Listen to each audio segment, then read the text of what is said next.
Okay guys, so let's start molecular basis of inheritance. आप लोगों ने 11th क्लास में बायोमॉलिक्यूल्स चैप्टर पढ़ा था ना अच्छे से? क्यों नहीं पढ़ा था? 11th पढ़े ही नहीं? पास किए ना?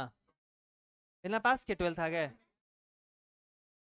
जस्ट पास मतलब एकदम 33% आया था?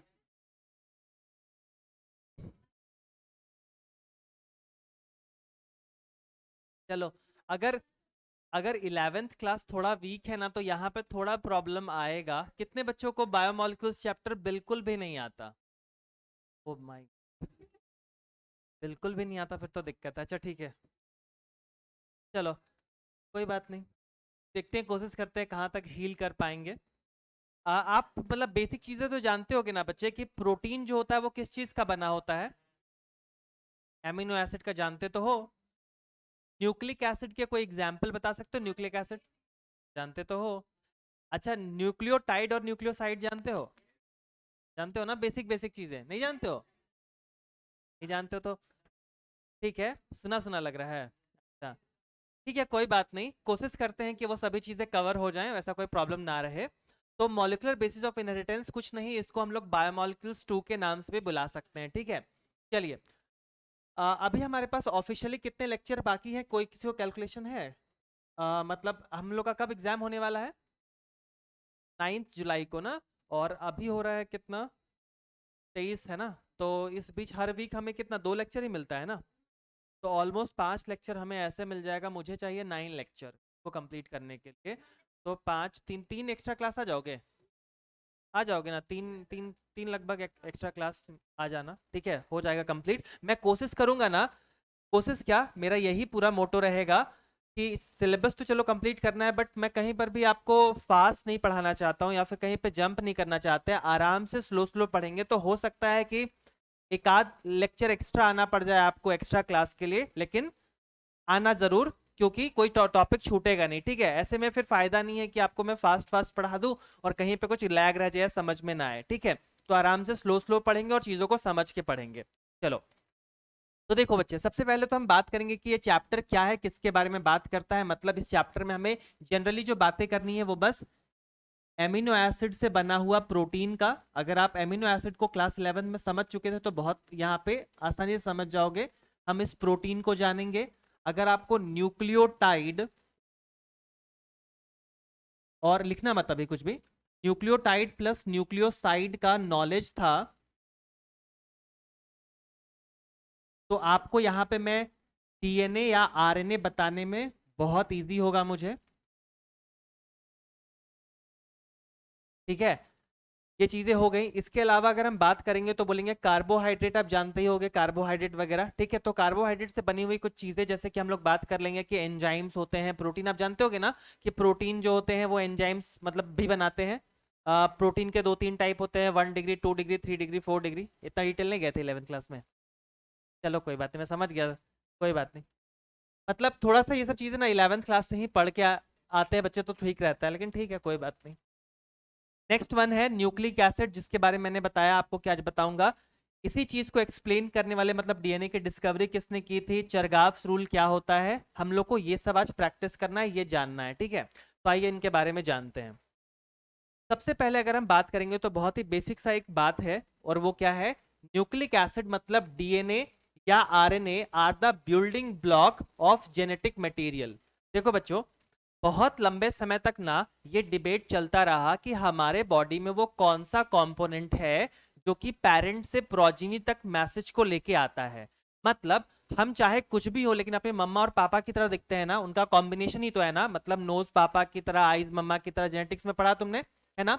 तो वो जो इंफॉर्मेशन है वो किसके फॉर्म में पैक रहता है? जीन के फॉर्म में ना। वो जीन कहाँ होते हैं? डीएनए में ना। वो डीएनए कहाँ होता है? क्रोमोजोम में ना। वो क्रोमोजोम न्यूक्लियस में, है ना? तो बच्चे उस क्रोमोजोम के अंदर वापस से लौटते हैं तो बहुत लोगों का ये मानना था कि उस क्रोमोजोम के अंदर में डीएनए होता है प्रेजेंट, और कुछ लोगों का मानना था कि आरएनए होता है प्रेजेंट। ठीक है, आज की डेट में हम लोग जानते हैं कि डीएनए ही होता है ना, आरएनए तो नहीं होता है। तो बहुत से लोग पहले डिबेट करते थे कि नहीं, डीएनए इज द बेस्ट। बहुत लोग बोलते थे कि RNA is the best and this is the genetic material. लेकिन बाद में प्रूफ हो गया कि नहीं, डीएनए ही है जो कि सिर्फ जेनेटिक मटेरियल है, और मैक्सिमम लोगों में यही होता है, जैसे कि हम, आप, घोड़ा, कुत्ता, बिल्ली, सबके अंदर में डीएनए ही जेनेटिक मटेरियल होता है। लेकिन अगर हम बात करते हैं कुछ वायरसेस की, तो इनमें डीएनए प्रेजेंट ही नहीं होता है। जैसे मैं एग्जांपल दे दे रहा हूं, कोरोना। ये जो कोरोना वायरस है ना बच्चे, इसमें आपको पता होना चाहिए, और आपने पढ़ा भी होगा 11th क्लास में, वायरस वाला एक टॉपिक था ना लिविंग वर्ल्ड में, और वहां पे आपको बताया गया था ना कि वायरस आइदर कंटेन डीएनए और आरएनए। दो डायग्राम भी थे क्या वहां पे, एक टोबैको मोजाइक वायरस का जो कि ग्रेप्स की तरह दिखता था, और दूसरा एक बैक्टीरियोफेज का जो सैटेलाइट की तरह दिखता था, है ना, सैटेलाइट की तरह, आर्यभट्ट के सैटेलाइट की तरह। तो बच्चे वो जो सैटेलाइट वाला था ना, उसको बैक्टीरियोफेज बोलते थे, उसमें डीएनए होता है। और जो दूसरा वाला है वो क्या है, टीएमवी, टोबैको मोजाइक वायरस, है ना, उसमें आरएनए होता है ना बच्चों। तो बच्चों कुछ कुछ लोगों में, जैसे कि कोरोना वायरस हो गया, अगर हम बात करेंगे तो एचआईवी वायरस हो गया, ये सब लोगों में ना एक्सेप्शनली आरएनए ही होता है जेनेटिक मटेरियल, ठीक है। और अगर हम बोलेंगे आरएनए का काम क्या है, तो बच्चे आरएनए वैसे तो 3 तरह के होते हैं, और जो आरएनए आप जानते हो, अच्छा आरएनए बोलता हूं या डीएनए बोलता हूं तो आपके माइंड में ये वाला स्ट्रक्चर आता होगा ना डीएनए के लिए।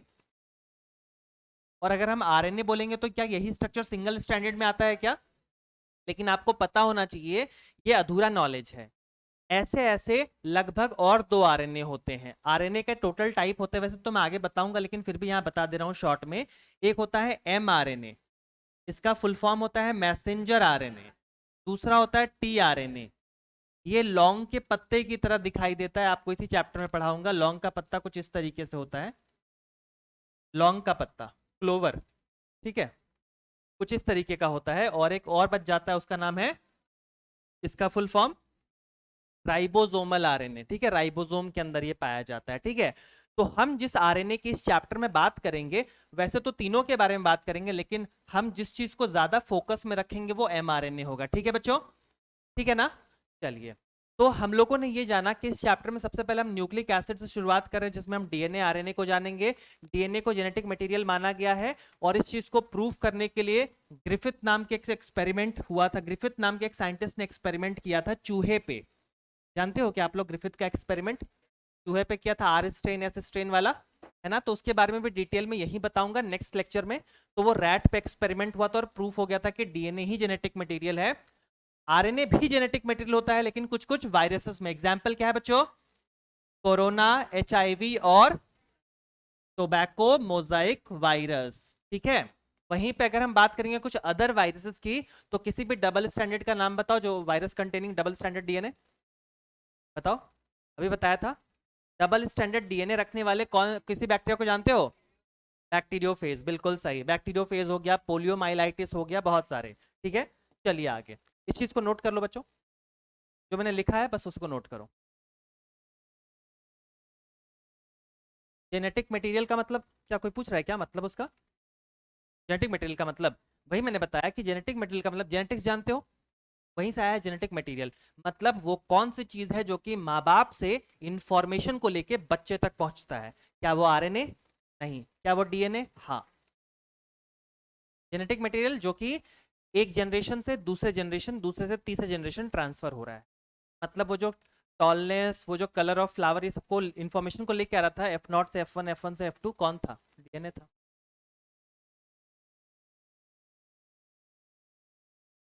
इंट्रोडक्शन है चैप्टर का, जिसमें कि हम लोग डीएनए आरएनए पे मेन फोकस कर रहे हैं। ठीक है बच्चों, हो गया डन?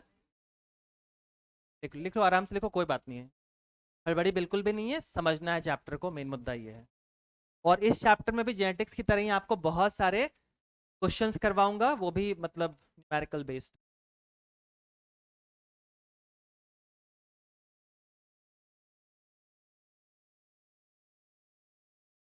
आराम से लिखो, कोई हड़बड़ी नहीं, हो जाए तो बोल देना बस।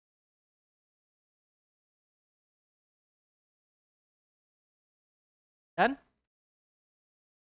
थोड़ा फास्ट लिखो।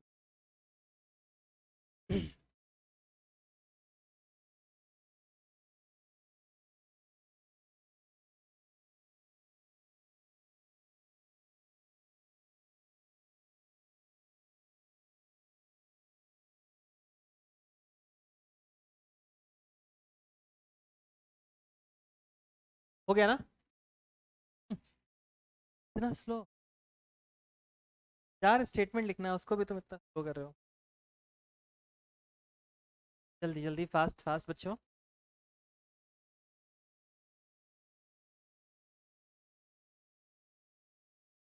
तो पीडीएफ तो मिल ही जाएगा तुमको, लिख लो फिर भी। कहाँ पहुंचे हो? यहाँ थर्ड पॉइंट पे। हाँ, अब देखो नेक्स्ट वन। न्यूक्लिक एसिड में हम डीएनए पे थोड़ा फोकस करने जा रहे हैं। डीएनए का नेचर कैसा होता है, नेगेटिवली चार्ज होता है कि पॉजिटिवली चार्ज होता है, ओरिएंटेशन कैसा होता है।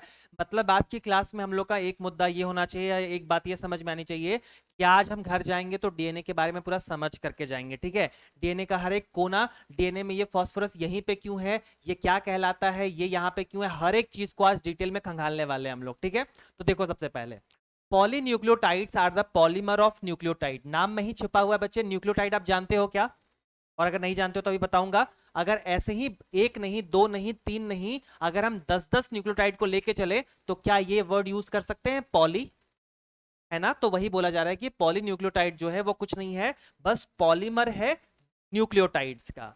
डीएनए एंड आरएनए को बोथ को हम लोग पॉलीन्यूक्लियोटाइड बोलते हैं बच्चों। और मुझे बहुत खुशी होगी अगर आप इसका फुल फॉर्म मुझे बता दोगे। कितने लोगों ने डाई वर्ड यूज किया? गलत बात है, डीऑक्सी उसका मतलब भी होता है। और आरएनए का मतलब होता है राइबोन्यूक्लिक एसिड, ठीक है। आइए, तो बच्चे आपके सामने ये जो स्ट्रक्चर नजर आ रहा है ना, मैं इस स्ट्रक्चर को आपको एक्सप्लेन करने जा रहा हूं कि ये होता क्या है और क्यों हम लोग डीएनए को डीएनए या आरएनए को आरएनए बोलते हैं। देखिए एक बार ध्यान से ना, इसको लिख लीजिएगा, लेकिन अभी एक बार ध्यान से सुनिए पहले। मैं वापस से शो करूंगा वो, लेकिन एक बार ध्यान से।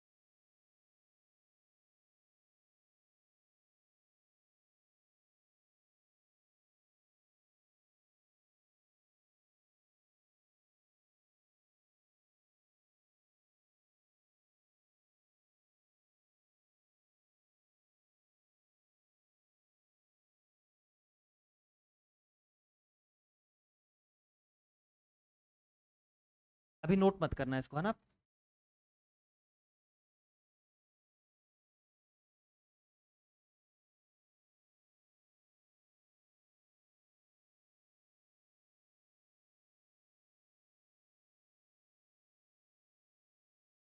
आपके सामने जो स्ट्रक्चर मैंने बनाया है, मैं आपको न्यूक्लियोटाइड से वाकिफ कराने जा रहा हूँ, न्यूक्लियोटाइड आपको बताना जा रहा हूँ। तो मैं सबसे पहले जो मैंने आपके सामने बनाया है बच्चे, इसको हम लोग बोलते हैं पेंटोज शुगर। तो क्या बोलते हैं? Pentose sugar. ये जो मैंने आपके सामने बनाया है इसको हम लोग बोलेंगे पेंटोज शुगर। और क्यों इसका नाम है पेंटोज शुगर? क्योंकि यहाँ पे है कितने कार्बन? 5 कार्बन का पोजीशन आपको पता चल रहा है बच्चों, पहला, दूसरा, तीसरा, चौथा और पांचवा, ठीक है। और यहाँ पे ऑक्सीजन है। अब क्या होता है बच्चे कि अगर हम बात करते हैं इसके बाद और कौन सा होगा नेक्स्ट कंपोनेंट, तो हम बोलेंगे यहाँ पे होगा कार्बन नंबर 1 से ज्वाइंट हुआ हुआ एक नाइट्रोजनस बेस, ठीक है। इसको हम लोग NB बोलते हैं, नाइट्रोजनस बेस बोलते हैं। ये 4 तरह के हो सकते हैं या 5 तरह के हो सकते हैं, दैट इज कॉल्ड एडिनाइन, है ना बच्चों। दूसरा गुएनाइन। और जो आपके घर में छिपकली होती है ना, छिपकली लेजर्ड, वो जो वेस्ट मटेरियल बनाती है ना, वो एग्जैक्टली गुआनिन होता है। अगर आपको मार्केट में गुआनिन बहुत महंगा मिल रहा है, तो जो छिपकली की पॉटी होती है ना, वो गुआनिन ही होती है। एडेनिन, गुआनिन, उसके बाद साइटोसिन, बिल्कुल सही।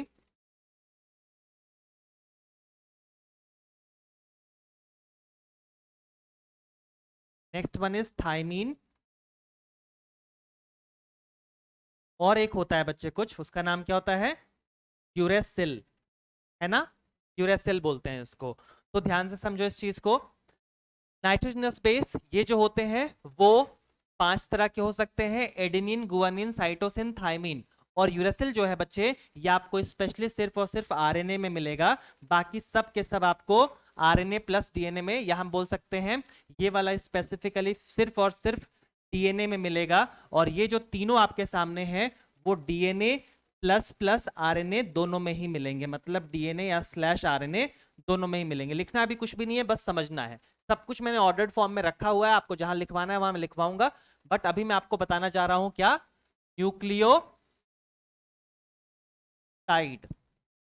तो मैंने दूसरा यहाँ जो कंपोनेंट ऐड किया है वो है नाइट्रोजनस बेस। मैं यहाँ लिख दे रहा हूँ, इसको बोलेंगे नाइट्रोजनस बेस। और थर्ड नंबर जो ऐड करने जा रहा हूँ उसको बोलते हैं फॉस्फेट ग्रुप।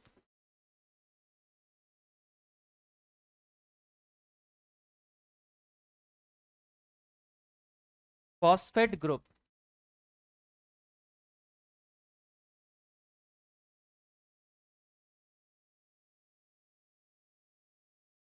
Phosphate group. अब देखो बच्चे, कार्बन नंबर 1 से क्या होता है, एक फॉस्फेट ग्रुप अटैच होता है जिसको आप ऐसा भी बोल सकते हो PO4 3-। ठीक है, इसको हम बोल सकते हैं PO4 3-। इसका स्ट्रक्चर कैसा होगा एक बार मैं बना रहा हूं, आप मुझे बताना कि कुछ गलती होगा तो, आप ज्यादा केमिस्ट्री जानते हो मुझसे।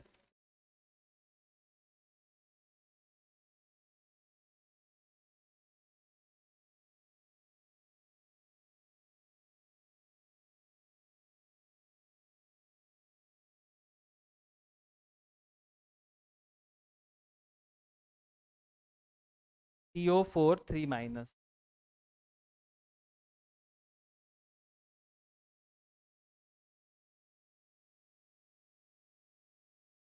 ठीक है, स्ट्रक्चर सही है बच्चों, माइनस साइन लगाना जरूर चलेगा, क्योंकि यहाँ पे ऑक्सीजन जो है वो मोर देन जितना मतलब उसका रिक्वायरमेंट होता है उससे शायद ज्यादा डबल बॉन्ड बना करके रखा है। इसके बारे में ज्यादा अगर नॉलेज चाहिए होगा तो कौन, प्रियदर्शन सर ना, तो उनसे एक बार बात कर लेना।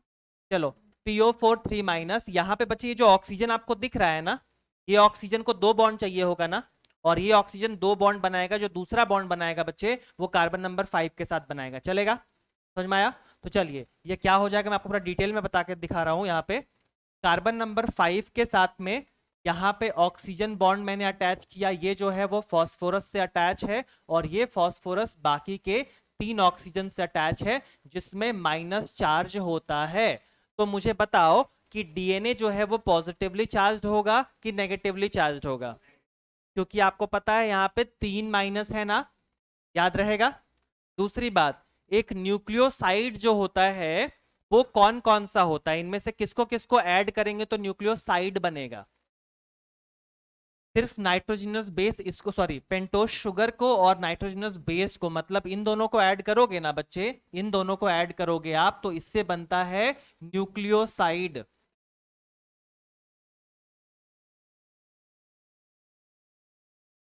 न्यूक्लियोसाइड। और अगर मैं न्यूक्लियोसाइड के साथ में इस पेंटोस शुगर को भी ऐड कर दूं तो बनेगा क्या?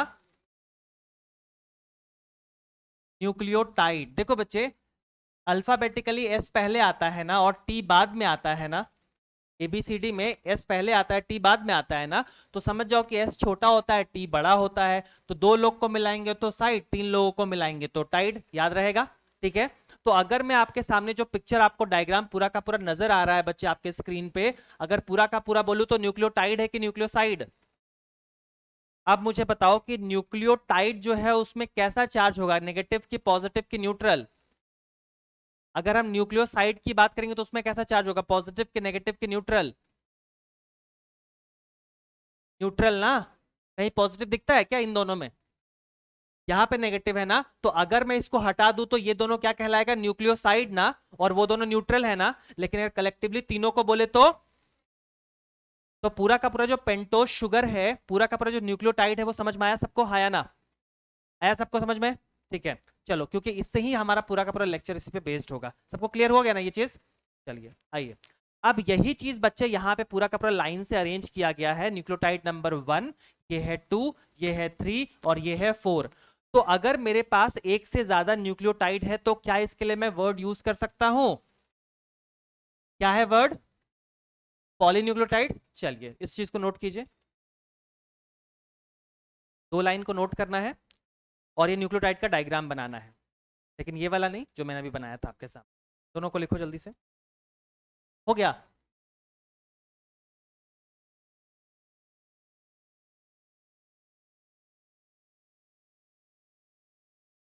बस दो लाइन लिखना है और रुक जाना है।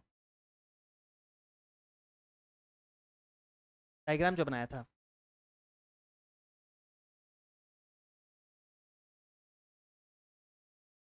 हो गया? सर बॉयज पीछे हैं, गर्ल्स आ गए हैं। DNA and RNA are polynucleotide. कि हाँ, एक न्यूक्लियोटाइड से कोई डीएनए आरएनए नहीं बन सकता है, मोर देन वन चाहिए। डन हो गया। आइए, अब यहां पे आपको ये समझना है कि न्यूक्लियोटाइड जो है उसमें तीन कंपोनेंट होते हैं। नंबर वन, जोर से बोलो सब लोग, नाइट्रोजनस बेस। इसके कितने टाइप हो सकते हैं? पांच, है ना? पांचों का नाम बताना बच्चे, देख करके ही बताओ। Adenine, guanine, cytosine, thymine, uracil. एक बार फिर से, adenine, guanine, cytosine, thymine, uracil. चलिए वापस से, हाँ? बनाना है, रुको ना, अभी नहीं, उसको नहीं बनाना, रुक। तो न्यूक्लियोटाइड में यहाँ पे तीन चीजें हैं। नंबर वन क्या है बच्चे? आवाज नहीं आई। दूसरा क्या होता है? तीसरा क्या होता है? बिल्कुल, फॉस्फेट ग्रुप। और ये क्या होता है बच्चे? इसको आप PO4 3- बोल सकते हो। तो नेगेटिवली चार्ज डीएनए इसी की वजह से होता है। हाँ, पेंटोज शुगर जो होते हैं वो दो तरह के हो सकते हैं, राइबोज या डीऑक्सी राइबोज। अब कौन सा पेंटोज शुगर आपके पास है, कौन सा नाइट्रोजनस बेस आपके पास है, उसके बेसिस पे डिसाइड होता है कि आप डीएनए हाथ में पकड़े हुए या आरएनए। ठीक है बच्चों? ठीक है, क्लियर? और मैं आपको, चलो ये इतनी सी बात अगर कर ही ली है हमने, तो एक और चीज आपको बता ही देता हूं कि राइबोज या डीऑक्सी राइबोज में क्या फर्क होता है, फिर आराम से लिखेंगे। देखो, ये डायग्राम सबको क्लियर है? सबको क्लियर है डायग्राम? वापस से मैं एक्सप्लेन करूंगा एक बार जिनको नीड है, लेकिन एक बार ध्यान से सुन लो कि जो ऑक्सीराइबोज शुगर और डीऑक्सीराइबोज शुगर है ना, उसमें बस इतना सा फर्क है कि बाकी सब में तो देखो, कार्बन को कितना बॉन्डिंग, कार्बन को अपना वैलेंसी कंप्लीट करने के लिए कितना बॉन्ड चाहिए? चार। तो बच्चे यहाँ पे दो बॉन्ड आपको दिख रहा है, नंबर वन, नंबर टू। तो यहाँ पे बाकी जो भी जगह आपको दिख रहा है वहां पे आप HOH लगा दो, चलेगा? बॉन्डिंग कंप्लीट हो रही है, HOH। यहाँ पे भी, यहाँ पे तो सिर्फ एक ही लगाएंगे H, और तो कुछ लगाए नहीं क्योंकि तीन बॉन्ड हो चुका है। कहाँ पे? हाँ, नाइट्रोजनस बेस, अच्छा सॉरी, हाँ, नाइट्रोजनस बेस है वहां पे ऑलरेडी। तो यहाँ पे OH को हटा दो, सिर्फ एक H लगा। चलिए, अब एक बात समझो, हमें बाकी लोग पे फोकस नहीं करना है, सबका वैलेंसी कंप्लीट है बच्चे। यहाँ पे शायद बचा हुआ है, यहाँ पे HOH। अभी क्लियर है सबका? बस ध्यान ये रखना है कि कार्बन नंबर 2 में क्या है। ठीक है बच्चों? अगर मान लो हम बोलते, इतना आपने ऑर्गेनिक केमिस्ट्री पढ़ा हुआ है, सिर्फ कार्बन नंबर 2 पे आप फोकस करो। अगर OH लगा हुआ है ना बच्चे, तो इसको बोलते हैं राइबोज शुगर। क्या बोलते हैं? और अगर हम इसी ऑक्सीजन को हटा दे यहां से, तो यहां बच जाएगा सिर्फ H। और ऑक्सीजन को हटाने को क्या हम डीऑक्सी बोलेंगे? डीऑक्सी बोलेंगे। तो इसको क्या बोलेंगे अगर हम यहां से OH को हटा करके, बाकी सब सेम रहेगा, कुछ भी अलग नहीं रहेगा। हाँ, नाइट्रोजनस बेस में यूरेसिल होगा तो आरएनए, और थाइमिन होगा तो डीएनए। लेकिन यहां पे अगर हम OH को रखेंगे तो राइबोज शुगर, और अगर हम OH को हटा देंगे H से रिप्लेस करके, तो उसको हम बोलेंगे डीऑक्सीराइबोज शुगर। ठीक है? तो डीएनए में होता है और आरएनए में होता है। क्लियर हुआ सबको कॉन्सेप्ट? क्लियर हुआ? चलिए, तो इस डायग्राम पे आइए बच्चों, और यहां पे अब हम लोग लिखते हैं इसके बारे में। क्या है? अ न्यूक्लियोटाइड हैज थ्री कॉम्पोनेंट। लिखा बच्चे आपने, इस चीज को लिखिए आप, और बाजू में उसका डायग्राम बनाइए। मैं वापस से डायग्राम बना रहा हूं, तो आप मेरे साथ साथ बनाइए इसको। ये क्या हो गया बच्चों जो मैंने बनाया है? पेंटोज शुगर, है ना? अब यहां पे अगर मैं OH लगाऊंगा तो क्या होगा? Ribose sugar. अगर मैं सिर्फ H लगाऊंगा तो डीऑक्सी राइबोज शुगर। बिल्कुल सही।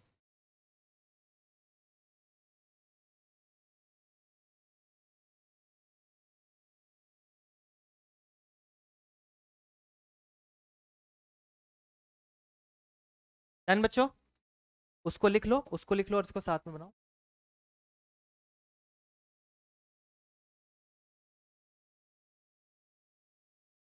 साथ साथ में बनाते चलो, कुछ कुछ और ऐड करूंगा। ये वाला ना बोल रहे हो, इसको नहीं बनाया ना? हाँ, तो इसको बनाना भी नहीं है, ये तो मैंने बस समझाने के लिए बनाया था। इसको मैं डिलीट ही कर दूंगा पूरा का पूरा। ये समझ गया ना इस पेज में जो लिखा हुआ है? अब उसको ऑर्डर्ड वे में मैं यहाँ पे बताने जा रहा हूँ। ठीक है? ऑर्डर्ड वे में जितनी भी बातें यहाँ पे मैंने लिखी है ना, ये सब चीजें सब कुछ आपको लिखाऊंगा, कुछ भी नहीं छूटेगा आपका। तो बस यहाँ पे आ जाओ। बना लिया यहाँ तक पेंटोज शुगर? बनाओ।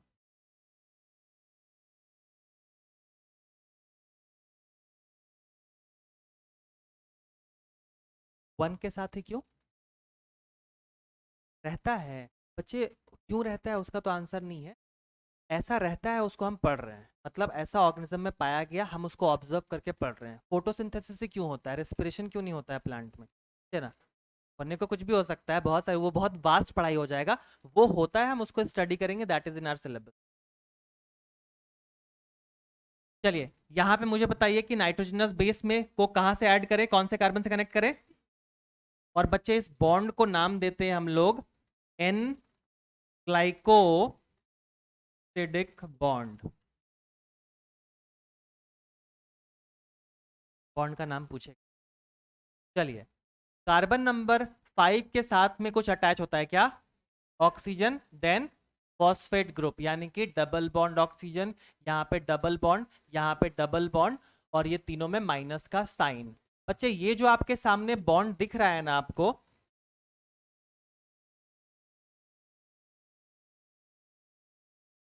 ये जो बॉन्ड आपके सामने दिख रहा है ना, इसको हम लोग बोलते हैं ester bond.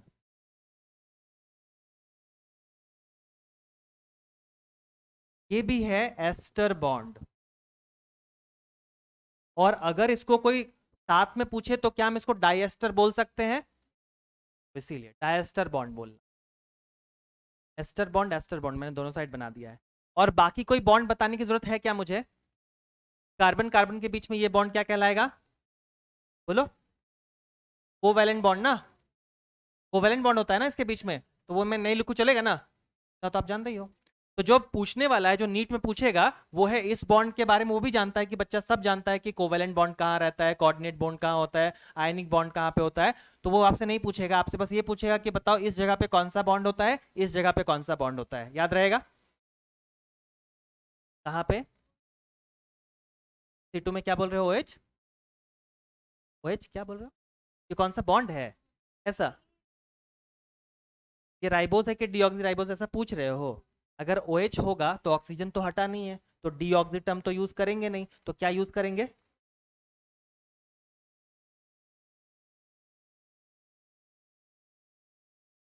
Oxygen single bond रहता है तो माइनस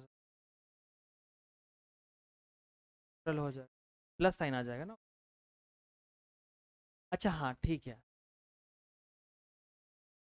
हाँ, फॉस्फोरस के आउटर मोस्ट ये में कितना रहता है, 5 होता है ना, तो 5 अगर है तो ठीक है, उसको ऐसे लिख सकते हैं हम लोग। एक मिनट, हाँ, यहाँ पे फॉस्फोरस बनाया, उसके पास 5 है टोटल, तो एक ऑक्सीजन, एक ऑक्सीजन और एक ऑक्सीजन, माइनस चार्ज इसमें लगा देंगे तीनों में, ठीक है। और एक बॉन्ड को कहाँ दिखाएं,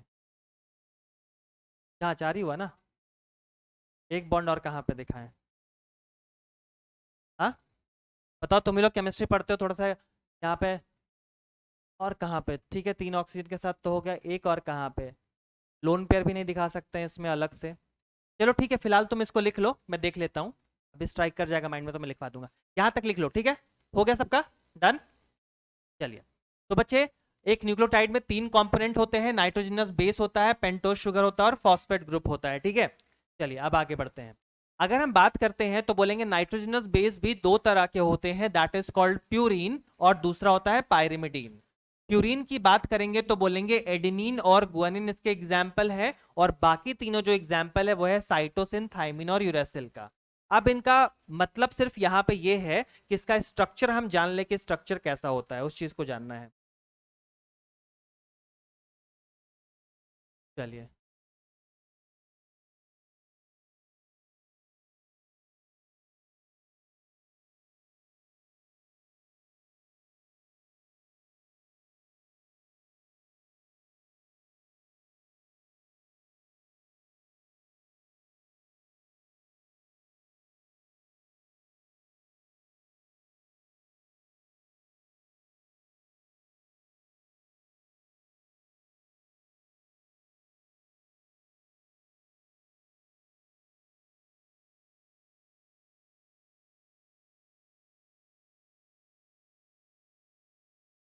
तुम लोग को नंबरिंग करना आता है ना, प्रिंसिपल चेन को नंबरिंग करना आता है ना, कहाँ से का प्रिंसिपल कार्बन चेन लेते हैं, किसको लेते हैं, आता है ना।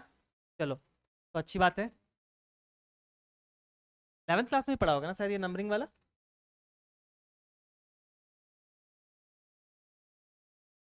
मैंने यहाँ पे नाइट्रोजन लगाया है कुछ इस पोजीशन पे, इस जगह पे, इस जगह पे और इस जगह पे। ये है साइक्लोहेक्सेन, ये है साइक्लोपेंटेन, सही है। ये है साइक्लोहेक्सेन, ये है साइक्लोपेंटेन, सही है।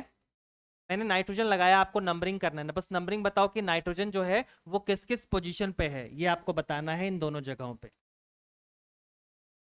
जल्दी से बताओ। सब लोग बताओ। यहां से स्टार्ट करूं क्या? 1 2 3 4 5 6, के बाद 7 8 9, सही किया है नंबरिंग? सब लोग बोलो, नंबरिंग तो जानते होगे ना? ब्लैंक हो सब लोग, सही है ना? कंफ्यूज? बिल्कुल सही लिखा हुआ है, बिल्कुल सही लिखा हुआ है, मैं आपसे मजाक थोड़ी करूंगा। चलो, 1 2 3 4 5 6, यानी कि नाइट्रोजन का पोजीशन हो गया 1 3 7 और 9। यहाँ पे 1 और 3, ज्यादा केमिस्ट्री में नहीं जाना हम लोग को, बस ऊपर ऊपर ही बता रहा हूँ आपको, थोड़ा थोड़ा आइडिया लग जाए। तो देखो बच्चे, जो प्यूरिन होते हैं ना, वो दो फॉर्म में होते हैं, एडेनिन और गुआनिन के फॉर्म में, और उनका शेप कुछ इस तरीके से होता है। और ये जो 3 पायरिमिडिन आपको दिख रहे हैं, उनका शेप कुछ इस तरीके से होता है। इसके जस्ट सामने में इसका शेप बना दो, ठीक है, जल्दी से। बेसिक बेसिक चीजें बता रहा हूं आपको इसलिए क्योंकि मैं जान रहा था आप 11th क्लास रिवाइज करके नहीं होगे, सब चीजें 11th में आपने ऑलरेडी पढ़ी हुई है। पेज नंबर भी बता दूं, जिसमें पूरा डायग्राम दिया हुआ था, अगर आपको याद हो तो। याद है? एक पेज था बायोमोलिक्यूल्स में जिसमें राइट साइड में था, पूरा का पूरा डायग्राम ही भरा हुआ था, सभी न्यूक्लियोटाइड का, कोलेस्ट्रॉल का, लेसिथिन का, एमिनो एसिड का। क्या याद नहीं है? पेज नंबर कौन पूछ रहा है, मतलब वो पेज याद है ना? 126 था।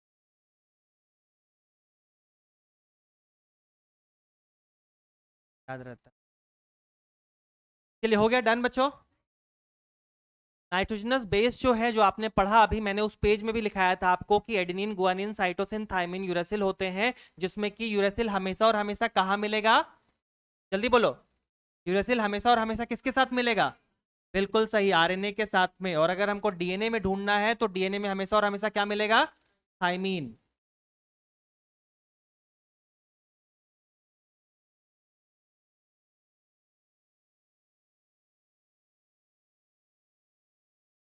अब आपके मन में आ रहा होगा कि सर इतना क्यों सोचना है, अगर डीएनए होगा तो हमको पता ही ना साफ साफ कि वो ऐसा डबल स्टैंडर्ड दिखेगा, अगर हमको कहीं पे तो हम डीएनए बोल देंगे, सिंगल हुआ तो हम उसको आरएनए बोल देंगे, यही ना? माइंड में यही आता है ना? लेकिन आपको बता दूं, ये गलत है सोचना। बहुत बार डबल स्टैंडर्ड आरएनए भी होता है लोगों के अंदर, है ना? और सिंगल स्टैंडर्ड डीएनए भी होता है लोगों के अंदर, ठीक है? तो आप बस स्ट्रैंड से नहीं पता लगा सकते कि डीएनए है कि आरएनए है। चलो जल्दी से। हो गया ना? क्या है इसमें? स्ट्रक्चर सही से बनाना बस। यूरेसिल में आरएनए, मतलब अगर आरएनए है ना तो आपके पास क्या क्या होगा? एडेनिन, गुआनिन, साइटोसिन और यूरेसिल। अगर आप डीएनए है तो एडेनिन, गुआनिन, साइटोसिन और थाइमिन, ये नहीं होगा। और डीएनए है, आरएनए है तो ये नहीं होगा, ठीक है? डन हो गया। 1, ये हम लोग प्रिंसिपल, आपको नंबरिंग आता होगा करना, प्रिंसिपल आपने पढ़ा है ना ऑर्गेनिक केमिस्ट्री में कि हम नंबरिंग कैसे करते हैं। तो ये नाइट्रोजन के पोजीशन को इंडिकेट कर रहा है कि पूरे के पूरे हमारे प्यूरिन में कहाँ कहाँ पे नाइट्रोजन का पोजीशन होता है, ठीक है? उस चीज को यहाँ पे इंडिकेट किया है मैंने नंबरिंग से, क्लियर?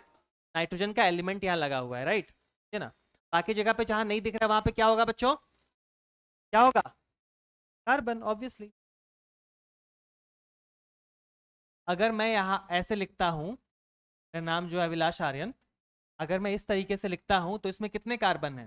सर ने करवाया होगा ना ऐसे ऐसे क्वेश्चंस? में कितने कार्बन है? यहाँ पे 5 है, यहाँ पे 5 है। जहां पे भी चीजें मुड़ रही होती है, दो चीज ज्वाइंट हो रही है, वहां एक कार्बन होता है, पता है ना आपको? तो यहाँ पे इस जगह पे कार्बन, इस जगह पे कार्बन, इस जगह पे कार्बन, इस जगह पे कार्बन, कार्बन, जहां पे आपको नाइट्रोजन नहीं दिख रहा है वहां पे कार्बन है। तो वही चीज मैंने नाइट्रोजन का पोजीशन बताया है बस आपको, ठीक है? क्लियर?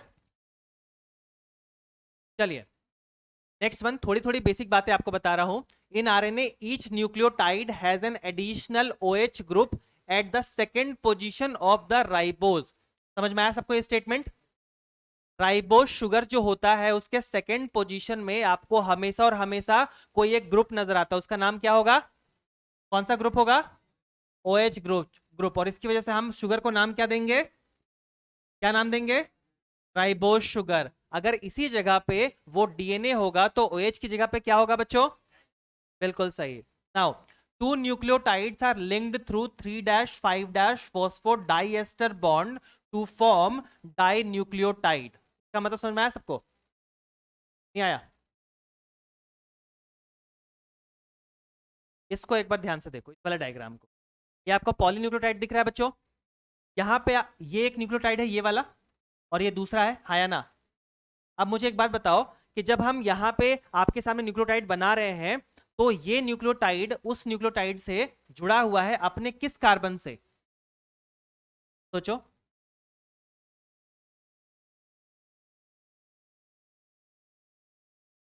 कंफ्यूजन है, कोई बात नहीं, बना ले तुम्हारे सामने. बना लेते हैं पूरा का पूरा. सब लोग यहाँ पे देखो ना. चलो यहाँ पे देखो, ये राइबोज शुगर, हाँ या ना? ठीक है. यहाँ पे क्या जोड़े बच्चों? जल्दी जल्दी बोलते जाओ. Nitrogenous base. यहाँ पे क्या जोड़े? सीधे आप सिंपल इसको आप फॉस्फोडाइस्टर, अब उतना आप लोग समझ गए हो तो इसको सिंपल फॉस्फेट ग्रुप कर सकते हैं. हाँ या ना? क्लियर है इतनी सी बात? फॉस्फेट ग्रुप ये हो गया नाइट्रोजनस बेस. ठीक है. अगर हम बात करेंगे तो आपको पता है आरएनए या डीएनए के बारे में, तो ये होता है बच्चे कार्बन नंबर 3 और ये होता है कार्बन नंबर 5. हाँ या ना? कार्बन नंबर 5 है ना ये वाला, और ये वाला हो गया कार्बन नंबर 3. सही है. तो बच्चे जब इसकी बात करते हैं ना, ये वाला और ये वाला क्या करता है तो बोलेंगे ये वाला अपने आगे वाले, एक मिनट ध्यान से सुनना, ध्यान से इसको. ये जो हमारा फास्फोरस इस जगह पे दिख रहा है ना बच्चे, क्या यहाँ पे हम 5' एंड लगा सकते हैं? क्यों लगाया 5' एंड? क्योंकि यहाँ पे 5th कार्बन है ना. और यहाँ पे हम 3' एंड लगा सकते हैं क्या? 3' एंड बोल रहा हूँ, प्राइमेट नहीं बोल रहा हूँ, प्राइम एंड बोल रहा हूँ. 3' भी बोल सकते हो इसको. ठीक है. थर्ड नंबर कार्बन यहाँ है ना. यहाँ पे कौन सा कार्बन है? सेकंड वाला. यहाँ पे कौन सा है? 5. आपने सुना है क्या कि डीएनए जो होता है वो हमेशा 3' 5' और 5' 3' एंड में होता है? पढ़ा है आपने ये चीज हमेशा, कि अगर मेरे पास मान लो बच्चे की ये डीएनए प्रेजेंट है तो इस डीएनए में ये वाला होगा 3' 5' और ये वाला होगा 3' 5'. जस्ट अपोजिट होता है ना. अगर मान लो मेरे पास सिर्फ और सिर्फ एक आरएनए है तो मैं यहाँ पे 5' और यहाँ पे 3' लगाऊंगा ना. तो ये जो बच्चे 3' या 5' बोल देते हैं उसका मतलब समझ में आया क्यों इसको 5 ही बोल रहे हैं, क्यों इसको 3 ही बोल रहे हैं? समझ में आया सबको? हाँ या ना? क्योंकि जब आप एक डीएनए बनाते हो तो बहुत सारे डीएनए लाइन से आएंगे, और कैसे आएंगे वो देखना. ये एक फॉस्फेट ग्रुप हुआ, ये इसका ये हो गया. यहाँ पे अगेन हम बना रहे हैं इस तरीके से.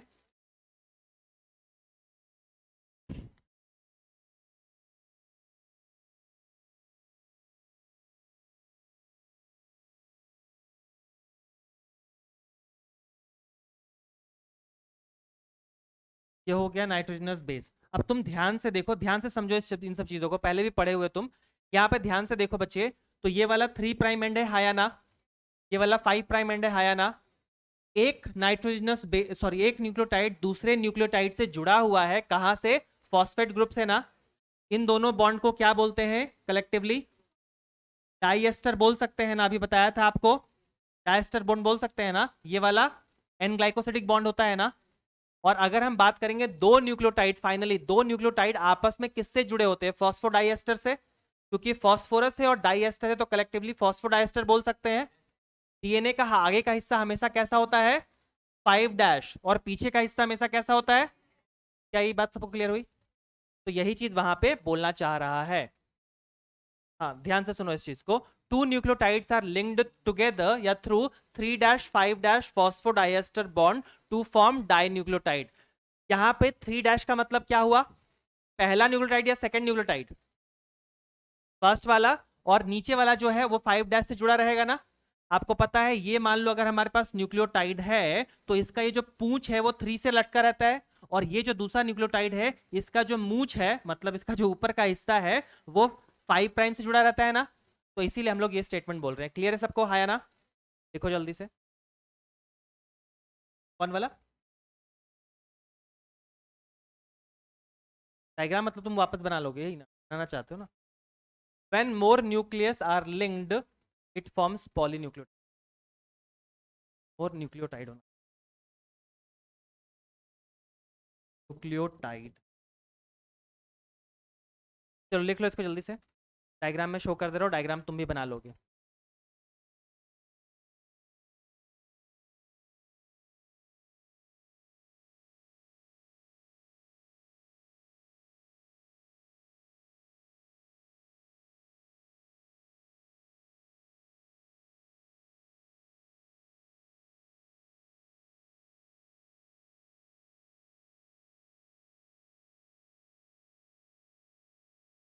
इन RNA each nucleotide has an additional OH group at second position, और इस वजह से वो राइबोज शुगर कहलाता है। अगर इसको हटा दे तो हो जाएगा डीऑक्सीराइबोज। अगर हम बात करते हैं दो न्यूक्लियोटाइड के बारे में, तो वो आपस में 3 प्राइम 5 प्राइम से एंड होते कनेक्टेड होते हैं, और इस कनेक्शन को स्टैब्लिश करने के लिए जो बॉन्ड होता है वो फॉस्फोडाइएस्टर बॉन्ड होता है। डन। ये हो जाए तो खुद से एक बार डायग्राम ट्राई करो, मिनिमम दो न्यूक्लियोटाइड को आपस में जोड़ के बनाने का। कर लोगे? बनाओ।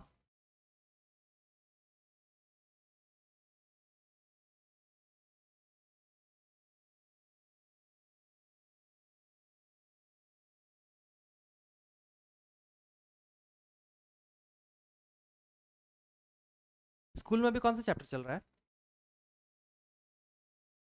जेनेटिक्स? कौन सा स्कूल है? केंद्र विद्यालय? रामकुम वाला? किल?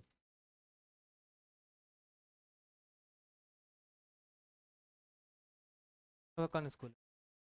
हाँ, कौन स्कूल? क्या हसरत। तो फिर भी एडमिशन एनरोलमेंट तो कहीं किया होगा ना? कहाँ पे? हाँ, कहाँ साइड में? अटेंडेंस कंपलसरी नहीं होता? जैक बोर्ड है? कुछ कुछ जैक बोर्ड में भी अटेंडेंस कंपलसरी होता है। यहाँ सेंट जेवियर में चले जाओ, अटेंडेंस नहीं रहेगा 75% तो चाहे जो भी हो जाए नहीं देने देंगे।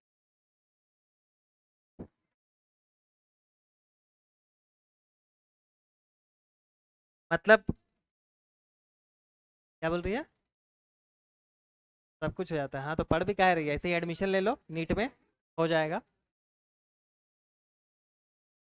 लेकिन पैसे को भी सही जगह देना है, वो पहुंच होना चाहिए। मतलब ऐसे तुम जा किसी को ही बोल दोगे गार्ड को कि हाँ मेरा बना दो, थोड़ी बन जाएगा। थोड़ा हायर जगह पे पहुंच होना चाहिए।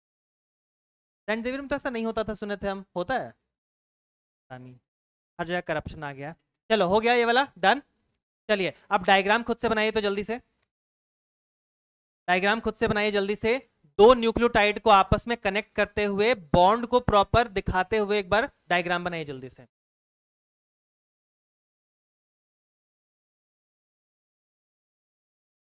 जल्दी से सब लोग बनाओ।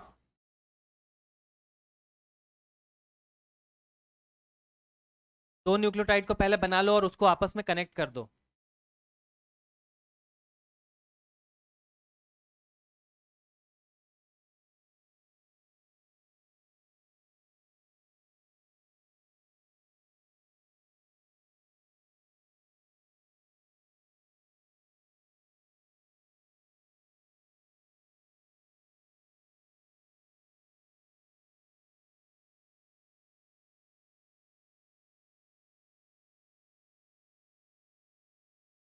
सभी बॉन्ड का नाम लिखो बच्चों, जो भी बॉन्ड है बॉन्ड का नाम भी लिखो वहां पे। दो ही बॉन्ड तो है, एक एस्टर बॉन्ड और दूसरा एन ग्लाइकोसिडिक बॉन्ड ना। एन ग्लाइकोसिडिक बॉन्ड किसको इसको जोड़ता है? नाइट्रोजनस बेस और पेंटोस शुगर को, है ना? पेंटोस शुगर का नाम कभी चेंज नहीं होगा, उसके आगे तुम या तो राइबोज लगाओगे या तो डीऑक्सी राइबोज लगाओगे, नाम पूरा हो जाएगा राइबो या हम बोल सकते हैं राइबोज शुगर बोल दो, राइपोस पेंटोस शुगर पूरा नाम होता है, लेकिन उतना लंबा कोई बोलता नहीं है, राइबोज शुगर या डीऑक्सी राइबोज शुगर। चलिए हो गया डन, सबने बना लिया?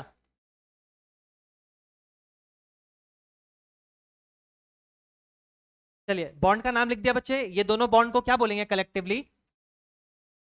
Disaster bond. ठीक है, इससे क्वेश्चंस आते हैं। जैसे अगर किसी ने बोल दिया एक क्वेश्चन लिखो, इसी के जस्ट नीचे एक क्वेश्चन लिखो, डायग्राम हो गया होगा तो एक क्वेश्चन लिखो यहीं पे।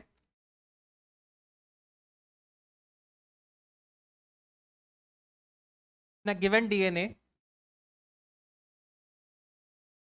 in a given DNA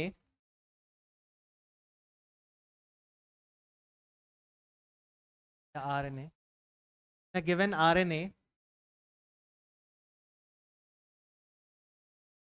if 100 nucleotide बात नहीं, if 100 nucleotides are present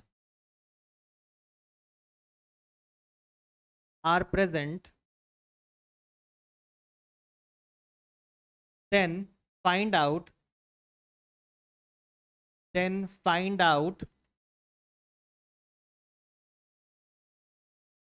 total number of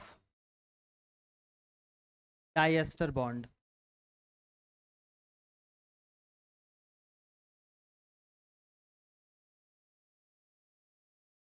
दूसरा n glycosidic bond.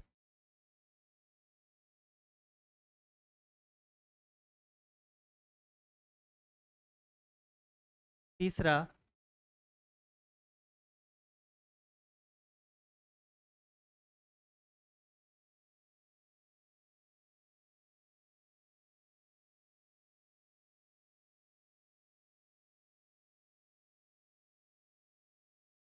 हो जाएगा क्वेश्चन, सिंपल है। तो देख लो, अगर 100 न्यूक्लियोटाइड तुम्हारे सामने दिए हुए थे तो तुमको बताना है कि उसमें कितने टोटल डायस्टर बॉन्ड होंगे और कितने टोटल एन ग्लाइकोसिडिक बॉन्ड होंगे। जल्दी से बताओ।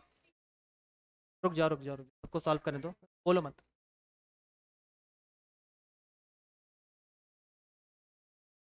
अभी आपने 2 न्यूक्लियोटाइड बनाया था ना, उसी को आप रेफरेंस ले सकते हो कि अगर 2 में इतना है तो 100 में कितना होगा। सिंपल है। हो गया सबका? चलो तुम लोग बताओ तो। इस रो में से कोई भी बता दो। हो गया ना? बताओ। 50 है डायस्टर बॉन्ड, चलो ठीक है लिख लेते हैं।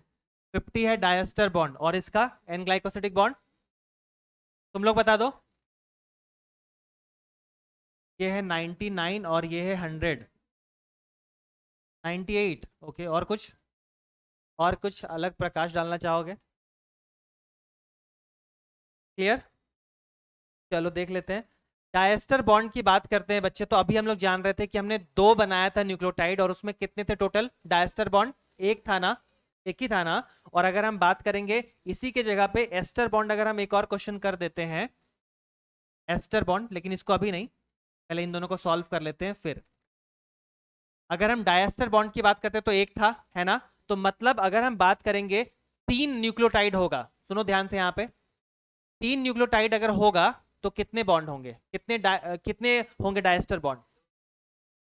अगर 4 होगा तो इसका मतलब जितना भी न्यूक्लियोटाइड होता है उससे एक कम होता है क्या? तो इसका आंसर क्या हो जाएगा? 99, बिल्कुल सही। अगर हम ग्लाइकोसिडिक की बॉन्ड की बात करेंगे तो बोलेंगे कि एक न्यूक्लियोटाइड में कितना बॉन्ड होता है, मतलब एक न्यूक्लियोटाइड में कितना एन ग्लाइकोसिडिक बॉन्ड होता है? सोचो ना एक बार। ये है पेंटोज शुगर, हाँ या ना? सब लोग बोलो। अगर हम यहाँ पे नाइट्रोजनस बेस को जोड़ेंगे यहाँ पे तो इसके लिए जो बॉन्ड है वो क्या कहलाता है? एन ग्लाइकोसिडिक बॉन्ड, है ना? तो यहाँ पे एक न्यूक्लियोटाइड है बच्चे, ये ऐसे न्यूक्लियोसाइड था, अभी न्यूक्लियोटाइड हुआ। तो बोलेंगे अगर एक न्यूक्लियोटाइड है मेरे पास तो मेरे पास एक ही एन ग्लाइकोसिडिक बॉन्ड होता है। तो अगर 100 है तो कितना हो जाएगा? 100। और अब बता दो एस्टर बॉन्ड कितना होगा?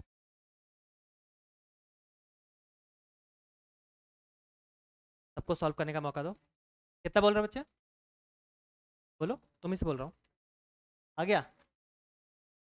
जो आराम से एस्टर बॉन्ड, रेफरेंस वही रखो ना, रेफरेंस वही रखो कि 2 न्यूक्लियोटाइड है तो उसमें कितना एस्टर बॉन्ड था। सोचो, अगर एक था तो उसमें कितना था?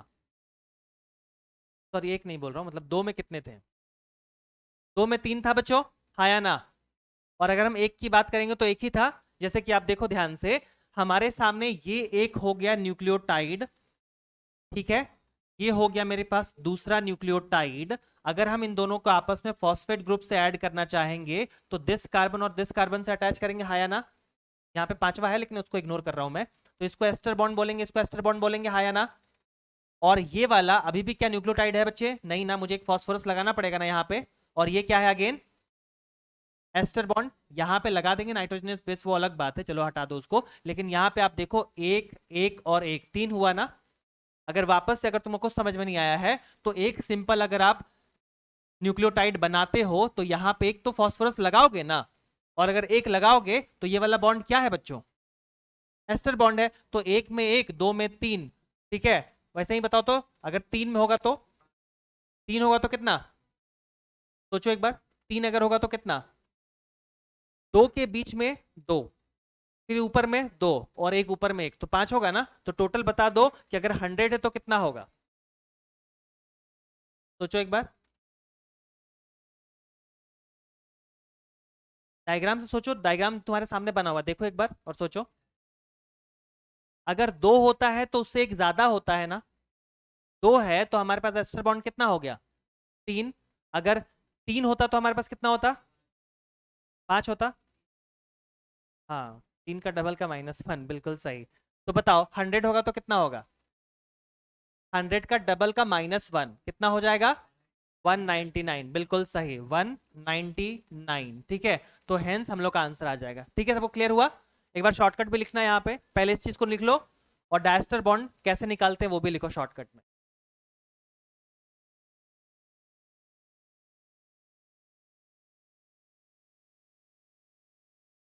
चलो यहाँ ब्रैकेट में लिखोगे, ब्रैकेट में लिखो यहाँ पे,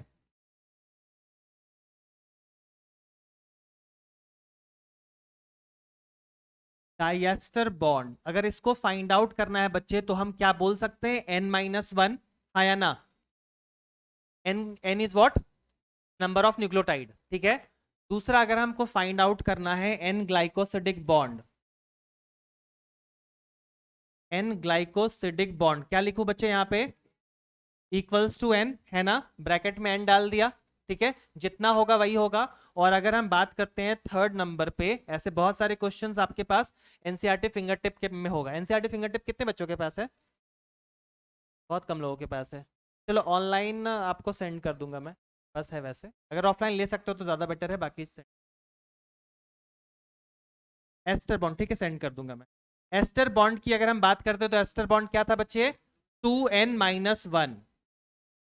कोई दिक्कत किसी को? तो ऐसे बहुत सारे क्वेश्चंस आप कर सकते हो। एक और क्वेश्चन दो, चलो इस बार करके बताना।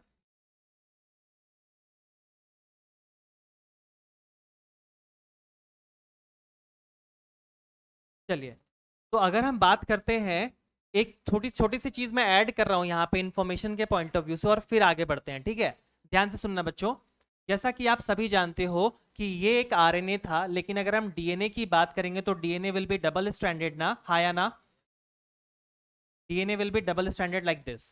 तो बच्चे, ये हमारे पास हो गया एमआरएनए, हमेशा मेंशन करो, इससे पता चलता है आप क्लास 9th में नहीं, क्लास 11th 12th में हो मतलब। नेक्स्ट वन इज, ये है डीएनए, क्योंकि क्लास 9th वाला बच्चा सिंपली इसको आरएनए लिखेगा, उसको अगर एमआरएनए बता दूं तो वो कंफ्यूज हो जाएगा, है ना। लेकिन तुम समझ रहे हो ना कि एमआरएनए का शेप रियली ऐसा ही होता है। अगर वो टीआरएनए होगा तो उसका शेप कुछ इस तरीके से होगा, और अगर वो आरआरएनए होगा तो उसका शेप कुछ इस तरीके से होगा, है ना, है ना। तो बच्चे, ये मेरे पास डीएनए है। अब एक बात समझो, अगर ये एक न्यूक्लियोटाइड मैंने यहाँ पे बनाया है, ध्यान से सुनना, आज हम लोग डीएनए पूरा समझना है, इस चीज को ध्यान देना है। ये है हमारे पास बच्चे एक न्यूक्लियोटाइड,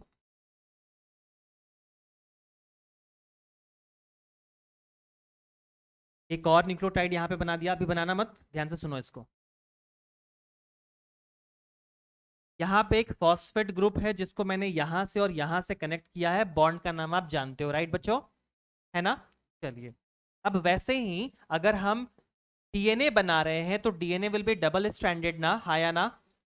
और वो एंटी पैरेलल होता है ना, एंटी का मतलब अपोजिट होता है ना। तो वैसे ही बच्चों, यहाँ पे आप ध्यान से देखो, तो मैं यहाँ पे दो न्यूक्लियोटाइड कुछ इस तरीके से बना रहा हूं, और इनको भी मैं आपस में कनेक्ट करूंगा, किससे बच्चों? फॉस्फेट ग्रुप से, यहां से और यहां से कनेक्ट कर दूं, चलेगा? ठीक है। तो आपको पता है बॉन्ड का नाम क्या है। अब बारी है हम लोग को यहाँ पे कुछ और बताने की। यहाँ पे क्या लिखेंगे बच्चों? नाइट्रोजनस बेस ना, यहाँ पे भी नाइट्रोजनस बेस ना, कौन से कार्बन से अटैच है बच्चों? कौन से कार्बन से अटैच है? C1 यानी कि कार्बन नंबर 1 से, हाँ या ना? अब बच्चे एक और बॉन्ड के बारे में आपको बताने जा रहा हूं। जब हम डीएनए को बताते हैं तो हम बोलेंगे कि बच्चे, अगर हम बात करेंगे यहां पे एक और बॉन्ड होता है जो कि मे बी 2 या मे बी 3 हो सकता है, राइट बच्चों? ठीक है। ये जो बॉन्ड आपके सामने मैंने बनाया है इसको बच्चे हम लोग हाइड्रोजन बॉन्ड बोलते हैं। क्या बॉन्ड बोलते हैं? Hydrogen bond. बच्चे याद रखना हमेशा, हम लोग जानते हैं कि दो तरह के नाइट्रोजनस बेस होते हैं, एटी और दूसरा वाला कॉम्बिनेशन कहलाता है जीसी। तो एटी के बीच में हमेशा डबल बॉन्ड और जीसी के बीच में हमेशा ट्रिपल बॉन्ड होता है, राइट बच्चों? और ऐसा कोई फिक्स नहीं है कि डीएनए में ये हमेशा अल्टरनेट मैनर में होगा, लाइक एटी फिर जीसी। ऐसा कभी भी जरूरी नहीं है कि एटी के बाद जीसी फिर एटी, ऐसा है कभी नहीं। हो सकता है बहुत बार एटी, एटी या टीए ऐसा चलता रहे, समझ में आ रहा है? फिर एक जीसी आएगा, तो ऐसा कुछ भी फिक्स नहीं है, ठीक है? चलिए, तो ये समझ में आ गया सबको। अब एक क्वेश्चन लिखो। ये बनाना नहीं है बच्चे, ये बनाना नहीं, अभी मैं आ रहा हूं इस पे, बस मैं समझा रहा था आपको, इसलिए समझना जरूरी है। चलिए, यहां पे ध्यान से क्वेश्चन लिखो। In a particular DNA,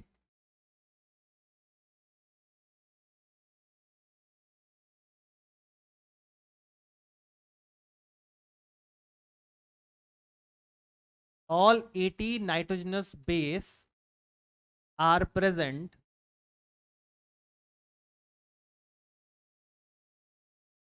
and having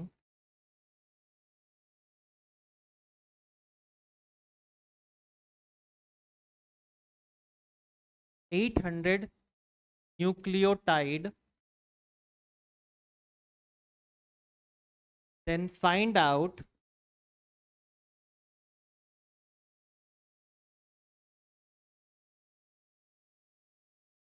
number 1 hydrogen bond, number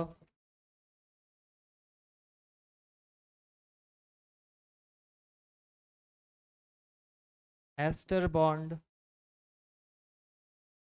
third number n glycosidic,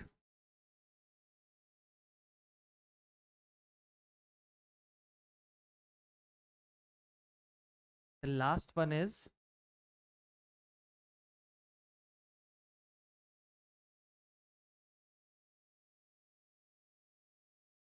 phos।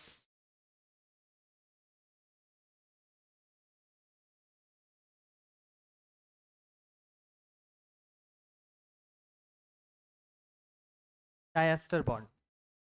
चार आपके सामने यहाँ पे सब क्वेश्चन है, हो जाएगा बच्चों आंसर? सिंपल है। फॉर्मूला यूज कीजिए जो आपको ट्रिक दिया था उसके तहत सारे, और जल्दी से बताइए। टेम्परेचर इंक्रीज करवा दूं? ठंडा लग रहा है बहुत ज्यादा। गलत जगह पे बैठे हो तुम, जस्ट उसके। कहाँ पे? जल्दी से इसका आंसर निकालो। रिमोट दीजिए।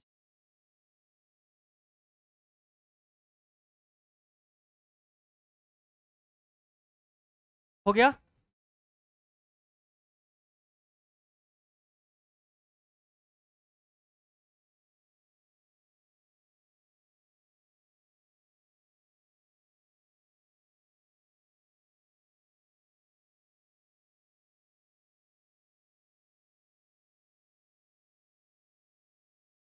सबका हो गया आंसर?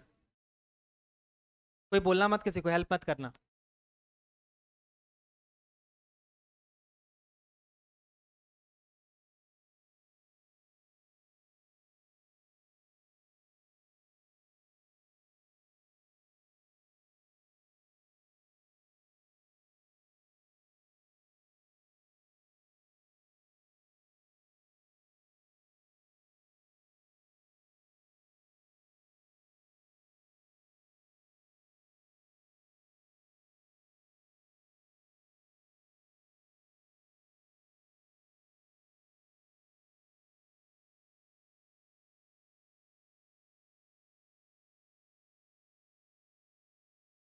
हो गया डन? चलिए, तो जल्दी जल्दी से बताइए क्या होना चाहिए हम लोग का आंसर। नंबर वन अगर हम बात करेंगे तो नहीं, ऐसा नहीं, ये रो बताएगा पहले का आंसर, बताओ। 800। चलो यहाँ पे आते हैं, ये रो बताओ। 51599 ऐसा। चलो तुम लोग बताओ कितना। 800। और सब लोग बताओ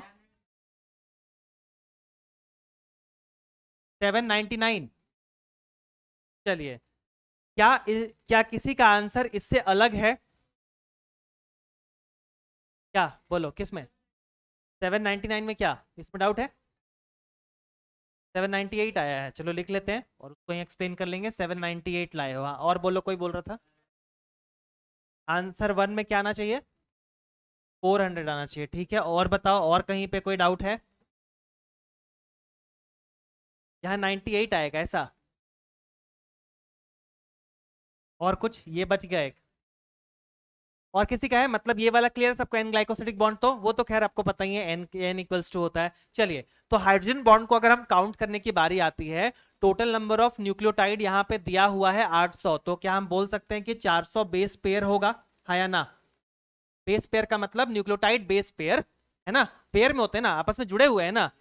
एक एक जूता 400, एक एक जूता 400, लेकिन पेयर कितना है? तो बोलेंगे कि मतलब एक एक जूता अगर मान लो यहाँ पे 400 है और इधर भी 400 है, तो टोटल तो 800 जूता हुआ, लेकिन पेयर कितना हुआ? 400 ही ना। समझ में आ रहा है ना सबको? तो बस, चलिए, तो बोलेंगे कि हमारे पास total number of base pair जो है वो कितने हो गए? 400। और आपको पता है एक बेस पेयर में एक ही 80 होता है, सही बात है। एक बेस पेयर में एक ही 80 होगा ना, लेकिन उस बेस पेयर में दो बॉन्ड होंगे ना। मैंने पूछा था total number of hydrogen bond, तो मैं कह सकता हूं कि एक में अगर दो आ रहा है तो 400 में 800 आएगा। एक में अगर दो आ रहा है तो 400 में 800 आएगा, आया ना? तो इसका आंसर होगा फाइनली जो कि होगा 800। क्लियर है? ये वाला गलत होगा। चलिए, नेक्स्ट वन बात करते हैं एस्टर बॉन्ड के बारे में। आपको पता है एस्टर बॉन्ड निकालने वाला क्या था फॉर्मूला? 2n-1। n की वैल्यू हम क्या रखेंगे बच्चों? 800 इज द n की वैल्यू। तो अगर हम बात करेंगे 2n-1 कितना हो जाएगा? ये हो जाएगा 1600-1, और वो आपको पता है 1599 इज द ओनली आंसर। बच्चे आपका डाउट था, क्लियर हुआ? ठीक है, तो ये वाला गलत हो जाएगा, ये सही हो जाएगा। नेक्स्ट वन हम बात करते हैं डायस्टर बॉन्ड के बारे में। तो डायस्टर बॉन्ड निकालने के लिए क्या फॉर्मूला था? n-1। डायस्टर बॉन्ड सिंपल वैसे ही निकलता है, तो बोलेंगे टोटल हमारे पास था 800, तो हो जाएगा 199। ठीक है, ये वाला करें। सबको क्लियर है बच्चों? डन? क्या? हाँ,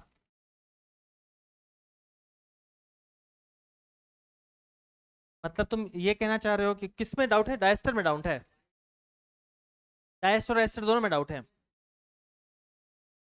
एस्टर बॉन्ड में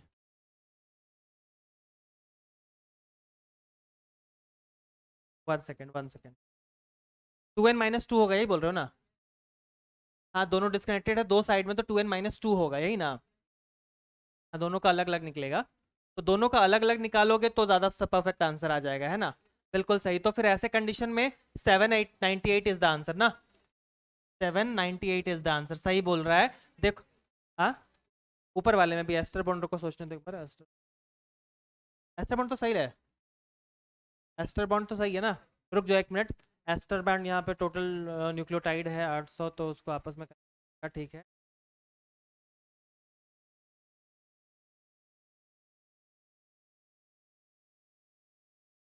काम करेगा, क्या नहीं करेगा? सिंगल सिंगल में काम करेगा, बिल्कुल। ये डीएनए इसीलिए, अगर इसी की जगह आरएनए कर देंगे तो काम करेगा ना। तो तुम उसको दो आरएनए मान लो, एक आरएनए में 400, दूसरे आरएनए में 400, बात खत्म हो जाएगा। ठीक है, एस्टर बॉन्ड वाला तो सही लग रहा है। एस्टर बॉन्ड तो बिल्कुल सही। डायस्टर में दिक्कत होता है क्योंकि वो ज्वाइन करता है आपस में। एस्टर वाला बिल्कुल सही है। ठीक है, एस्टर बिल्कुल सही है।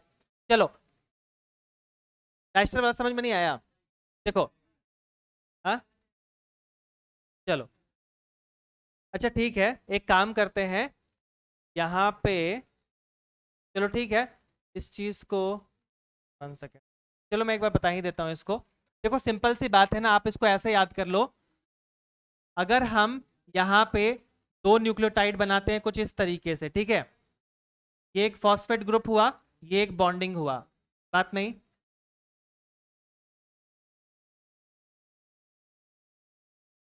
दो अलग चेन मान के चलोगे तो बिल्कुल सही बनेगा, क्योंकि वो दो फिर आरएनए हो जाएगा, तो बिल्कुल सही होगा, उसमें कोई दिक्कत नहीं है। कंफ्यूजन है तो वैसे कर लो।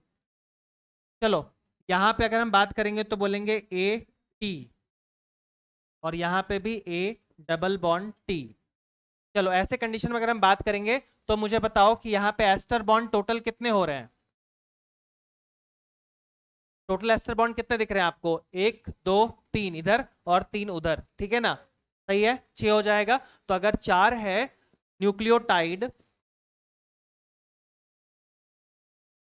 तो हो जाएगा कितना? 6। क्या? Ester bond.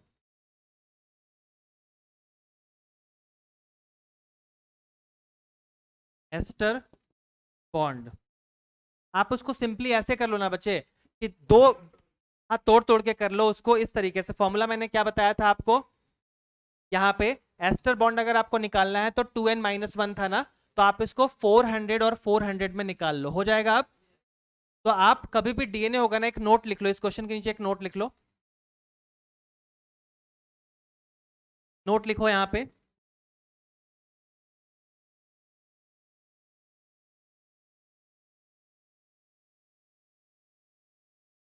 DNA should be treated as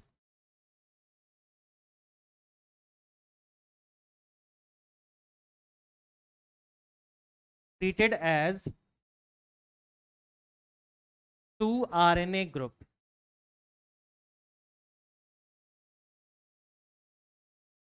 DNA should be treated as 2 RNA group. अब हो जाएगा। हाँ, सारे के लिए, जितना भी क्वेश्चन करवा रहा हूं सारे के लिए, ठीक है। बस हाँ, अगर हाइड्रोजन बॉन्ड आपको बताना है फिर तो आपको पता ही है डीएनए की नीड होगी, और बिना डीएनए के तो हाइड्रोजन बॉन्ड आ ही नहीं सकता, क्योंकि अगर डीएनए नहीं होगा तो ज्वाइनिंग नहीं होगा, और अगर ज्वाइनिंग नहीं होगा तो डीएनए कैसा? चलो इससे एक बार करके देख लेते हैं। अगर हम बात करते हैं तो वहां पे कितने बॉन्ड्स थे, तो मतलब कितने न्यूक्लियोटाइड थे? 800। तो 800 को हम 400 400 में डिवाइड करते हैं तो कितना हो जाएगा? 800-1 कितना हो जाएगा? 799 ना। और दूसरा 799। अब अगर हम इसको ऐड कर देंगे तो 1598 होगा। तो this is the answer. Clear हुआ बच्चों? ऐसे ही अगर हम देखने जाएंगे तो अगर डायस्टर बॉन्ड की बात करते हैं तो डायस्टर कितना हो जाएगा? बोलो। 399, क्योंकि यहाँ पे 400 है, तो बोलेंगे 399 प्लस 399, और वो कितना हो जाएगा? 798। बिल्कुल सही, 798। क्लियर हो गया बच्चों? हाँ बोलो। किसके लिए? दोनों के लिए होगा, मैंने यहाँ लिखवाया ना, देखो। डायस्टर, तुमको बस ये चीज याद रखना है कि अगर डीएनए है ना तो तुम उसको डीएनए नहीं आरएनए की तरह मान के चलो, बिल्कुल सही होगा, ठीक है। चलो एक फाइनल क्वेश्चन कर लेते हैं जिससे सबका डाउट क्लियर हो जाए जल्दी से, और इस बार मैं टाइम काउंट करूंगा कौन कितना फास्ट करता है। हाँ,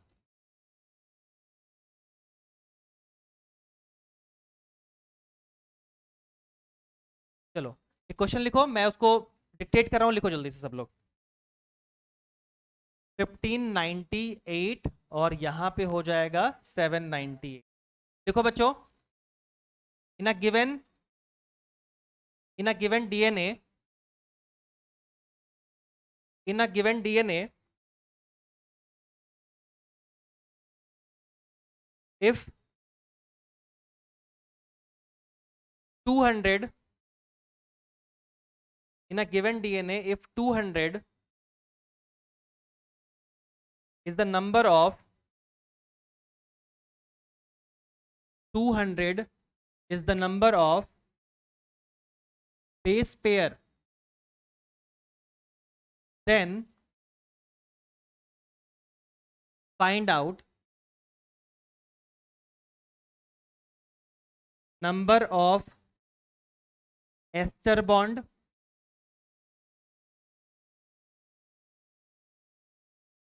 number 2 number of diester bond, और लास्ट है बच्चों एन ग्लाइकोसिडिक बॉन्ड।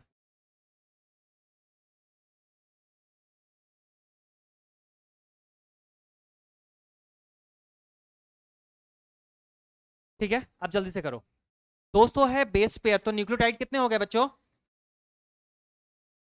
400। चलिए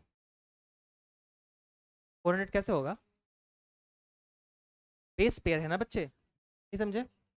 एक ये न्यूक्लियोटाइड, एक ये न्यूक्लियोटाइड, ये आपस में ज्वाइन है हाइड्रोजन बॉन्ड से, तो न्यूक्लियोटाइड कितने हो गए? एक और एक, दो हुए ना। बेस पेयर है ना बच्चे, एक जोड़ी जूता है। नाइट्रोजनस बेस मतलब बेस पेयर में सब कुछ आ जाता है। अगर मान लो मैं नाइट्रोजनस बेस को ही कंसिडर करता हूँ, तो नाइट्रोजनस बेस किससे जुड़ा होता है? पेंटोस शुगर से।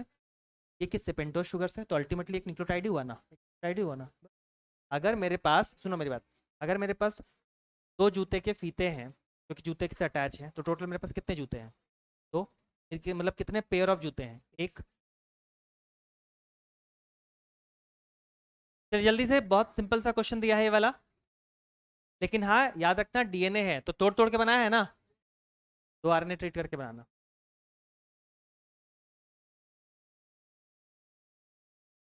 सबका हो गया डन? नहीं हुआ? नहीं बना? तो टाइम लगेगा इसमें, लेकिन हो जाएगा। कई बहुत सारी चीज़ें, बहुत सारी क्लासेस करेंगे ना हम लोग, 2-3 क्लासेस में तो क्लियर हो जाएगा। चलिए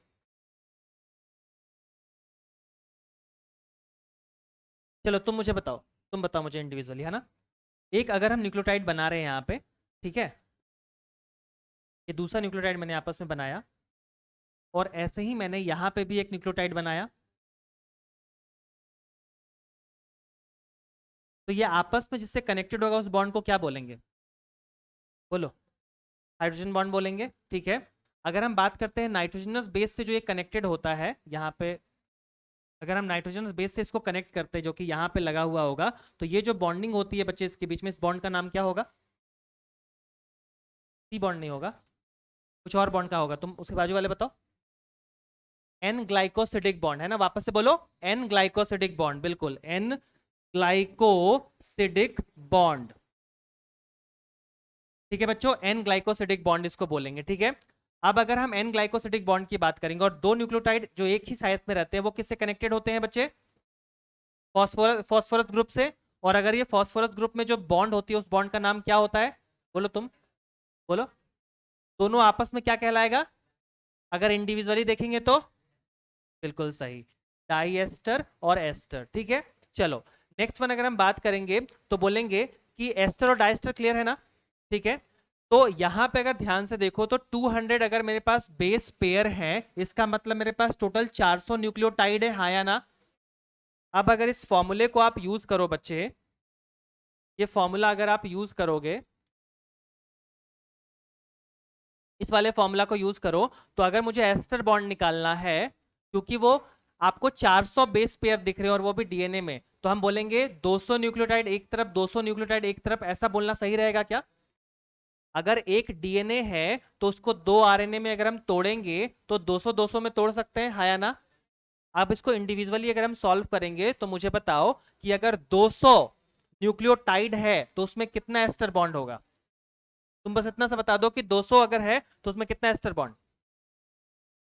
200 इंटू टू 400, कितना? 199।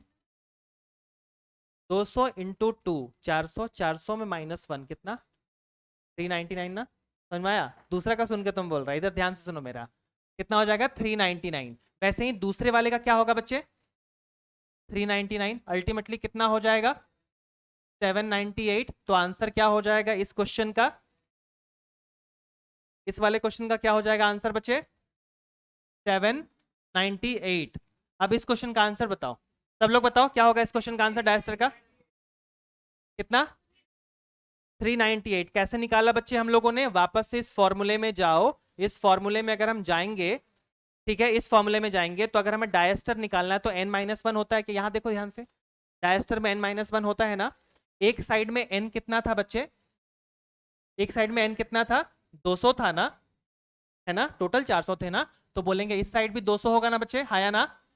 और अगर हम बात करते हैं कि अगर n की वैल्यू 200 है तो टोटल डायस्टर बॉन्ड कितने हो गए यहाँ पे? 199। और यहाँ पे कलेक्टिवली कितने हो गए? 398। So this is the answer जो कि आपको यहाँ पे मेंशन करना है, 398। 398। और अब ये वाला तो सिर्फ मैं तुमसे ही एक्सपेक्ट करता हूं कि ये बता दो कितना। 400। बिल्कुल सही। क्लियर हो गया सबको, हाँ या ना? सबको क्लियर हुआ? अब एक हेडिंग दीजिए, चरगाव्स रूल। हेडिंग दीजिए, चरगाव्स रूल। नहीं हुआ है टाइम? क्या देख रही हो, पूछ लो ना। चलो, चरगाव्स रूल। अभी जो मैंने आपको इतना सारी चीज बताया ना न्यूक्लियोटाइड का, अब वो यहां पे काम आएगा, ठीक है? चरगाव्स रूल, हेडिंग दो।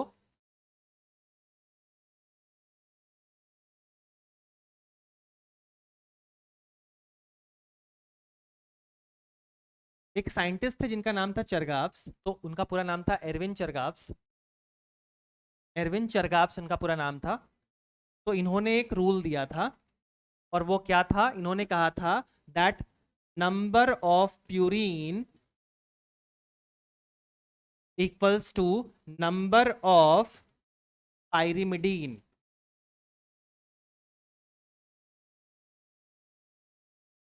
इन डबल स्ट्रैंडेड डीएनए। चलो, बात नहीं, यहां पे ध्यान से सुनो। अगर हम एक डबल स्टैंडर्ड डीएनए की बात करते हैं, तो वो कहते हैं कि number of purine equals to number of pyrimidine होगा। अब मुझे एक बात बता दो बच्चों, कि अगर डीएनए है तो यूरासिल तो नहीं होगा, यूरेसिल तो नहीं होगा, लेकिन प्यूरिन में क्या क्या होगा? प्यूरिन में कौन कौन आता है? एडिनाइन और गुआनिन आता है क्या? तो बोलेंगे A plus G equals to T plus C, बोलना चाह रहे हैं क्या? ये सही है क्या? सही है क्या? सोचो एक बार। ये बोलना चाह रहे हैं number of purine equals to number of pyrimidine, और क्या हम इसको बोल सकते हैं A G plus A G equals to T C? क्योंकि, हाँ बोलो। वापस बोल रहा हूं, चरगाव्स रूल, इसको दिया था एरविन चरगाव ने, ठीक है, पूरे स्टार्टिंग से। बच्चे, इसका मतलब ये हुआ कि ये कहते थे कि number of purine equals to number of pyrimidine होगा डबल स्टैंडर्ड डीएनए में, है ना? क्योंकि डीएनए सिंगल स्टैंडर्ड भी हो सकता है, जिनको नहीं पता है वो जान जाओ। तो अगर आप प्यूरिन की बात करते हो तो आप जानते हो ना, ए प्लस जी होता है, एडिनिन और गुआनिन को प्यूरिन बोलते हैं। नहीं याद है तो ये वाला देखो, याद आ गया ना? ये वाला बताया था आपको, देखो, प्यूरिन इक्वल्स टू एडिनिन और गुआनिन होता है ना, बस, है ना? तो बच्चे, इसीलिए हम यहाँ पे बोलेंगे, वापस आ जाओ। चलो, तो चरगाव्स रूल में यहाँ पे क्या है बच्चे? इन्होंने कहा कि a plus G equals to T plus C होगा, सही है? यूरेसिल तो होगा नहीं, क्योंकि वो डीएनए है ना। चलिए, तो बच्चे, क्या हम इसको इस फॉर्म में लिख सकते हैं क्या? देखना तो एक बार। a plus G equals to के उस साइड है तो इसको इधर लाएंगे तो T plus C equals to 1, ऐसा लिख सकते हैं क्या? देखो सब लोग, है ना? तो बच्चे, ये जो रूल मेरे पास आया ना, इसी को हम लोग बोलते हैं, ये जो मेरे पास फॉर्मूला आया, इसी को बोलते हैं चरगाव्स रूल, ठीक है? क्या? यूरेसिल आरएनए में होता है, सिर्फ वही होता है, थाइमिन होगा डीएनए में। नहीं, मैंने कहा बोला है, मैंने तो यही बोला है बच्चे, देखो यहाँ पे लिखा हुआ भी है। अच्छा, हो सकता है बोल दिया हो, लेकिन यहाँ पे देखो मैंने लिखा है ना कि यूरेसिल आरएनए में होता है और थाइमिन डीएनए में होता है, लिखा है ना? हाँ, तो आगे आ जाओ बच्चों, अब ध्यान से यहाँ पे सुनो। हाँ, अब इसको याद करने के लिए एक तरीका भी है, अगर तुमको ये कंफ्यूज होता है, क्योंकि आगे चल करके हो सकता है कंफ्यूजन हो जब मैं बेस रेशियो पढ़ाऊंगा, तो ऐसा ही सिमिलर फॉर्मूला आएगा। आप सब न्यूज देखते हो? न्यूज कभी नहीं देखते होगे, लेकिन जब भी तुम को अपना कोई फेवरेट मूवी या कुछ देखने के लिए आते हो, दे जाते होगे, और पापा अगर उस टाइम पे आ गए तो वो एक ही न्यूज चैनल लगाते हैं जिसका नाम शायद आज तक है ना? न्यूज चैनल आज तक वही लगाते हैं ना? तो इसको आप ऐसे, और इसको आप ऐसे याद कर सकते हो, ए plus G upon T plus सी, आज तक, आज तक। और वो चैनल अपने आप को क्लेम करता है ना that he is number one, हमेशा बोलता है ना सबसे तेज आज तक, है ना, नंबर वन। तो इसको आप ऐसे याद कर सकते हो, आज तक इक्वल्स टू वन, ठीक है? आज तक इक्वल्स टू वन, याद रहेगा? लिखो जल्दी से, जल्दी से, जल्दी से लिखो।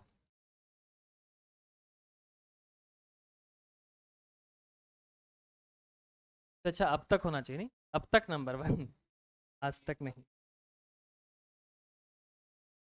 मेरे को आदत लगी है ये सब न्यूज़, तो नहीं देखता हूँ ना, तो मन नहीं लगता।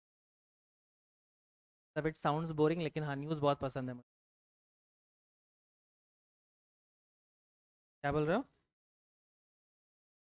हट, फालतू का।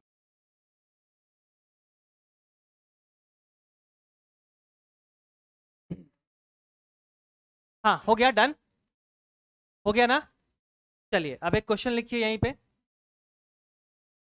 इन a double stranded DNA,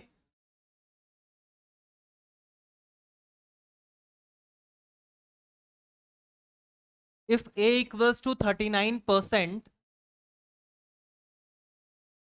and T equals to 39%, then find out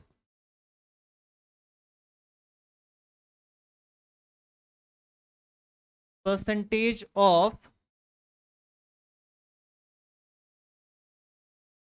guanine.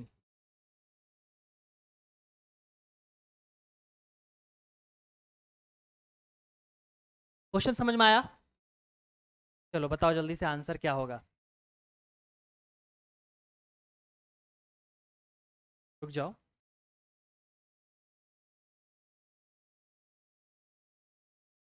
Faster. In a double stranded DNA, if A equals to 39, T equals to 39, then find out the percentage of guanine.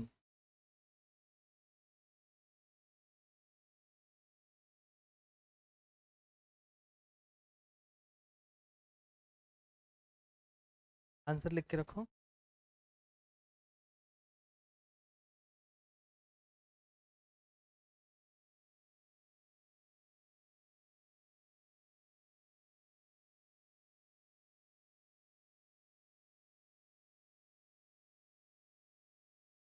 बच्चे formula use करो, आज तक equals to one.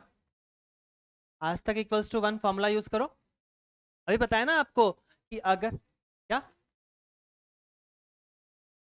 क्या सी का value नहीं दिया हुआ है। सोचो एक बार, दिया हुआ है सब कुछ। ये फॉर्मूला आप समझ गए ना? इस फॉर्मूला को आप पुट कीजिए, आ जाएगा।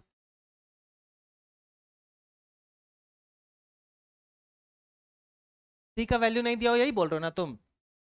ठीक है, तो ठीक है, ऐसे लिख दो, find out the percentage of guanine and cytosine. अब पता चल गया? बता दो अब। बोल रहा हूँ क्वेश्चन दिया हुआ है तो तुम बोल रहे हो नहीं दिया हुआ, तो और लो और टफ कर दिया। टफ कुछ नहीं किया है, बस वो सिंपल है बिल्कुल। मैं आपको इतना हिंट दे देता हूँ, इतना हिंट दे दे रहा हूँ आपको, इतना सा आपको हिंट दे दिया है मैंने, अब इतना ही काफी है आपको ये क्वेश्चन सॉल्व करने के लिए। Number of purine equals to number of pyrimidine. Purine होता है Ag।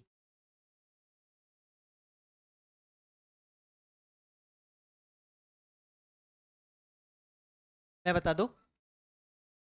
चलो मैं बता देता।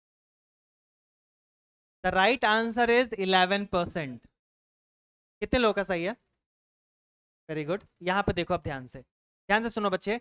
आप कुछ नहीं तो इतना तो मानते हो ना कि जो भी होगा परसेंटेज वो 100% होगा, फुल कंप्लीट तो 100% होगा। और आप ये भी जानते हो कि जितना ए होगा उतना टी होगा, हाँ या ना? क्योंकि ए डबल बॉन्ड टी बनाता है। तो अगर ए की वैल्यू 39 है तो टी की वैल्यू भी 39 होगी क्या? और ये दोनों को कलेक्टिवली जोड़ेंगे तो कितना आ जाएगा? बोलो।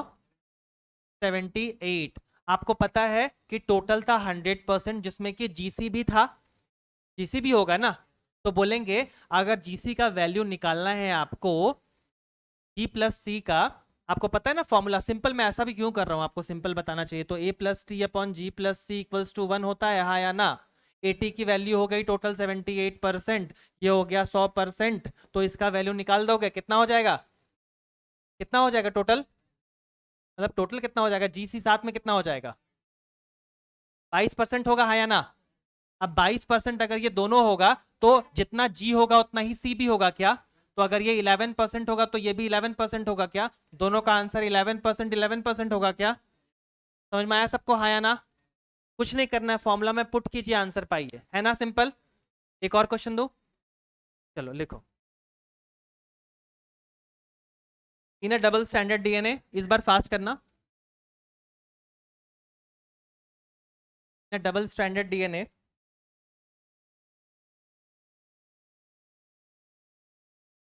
if t equals to 12%, then find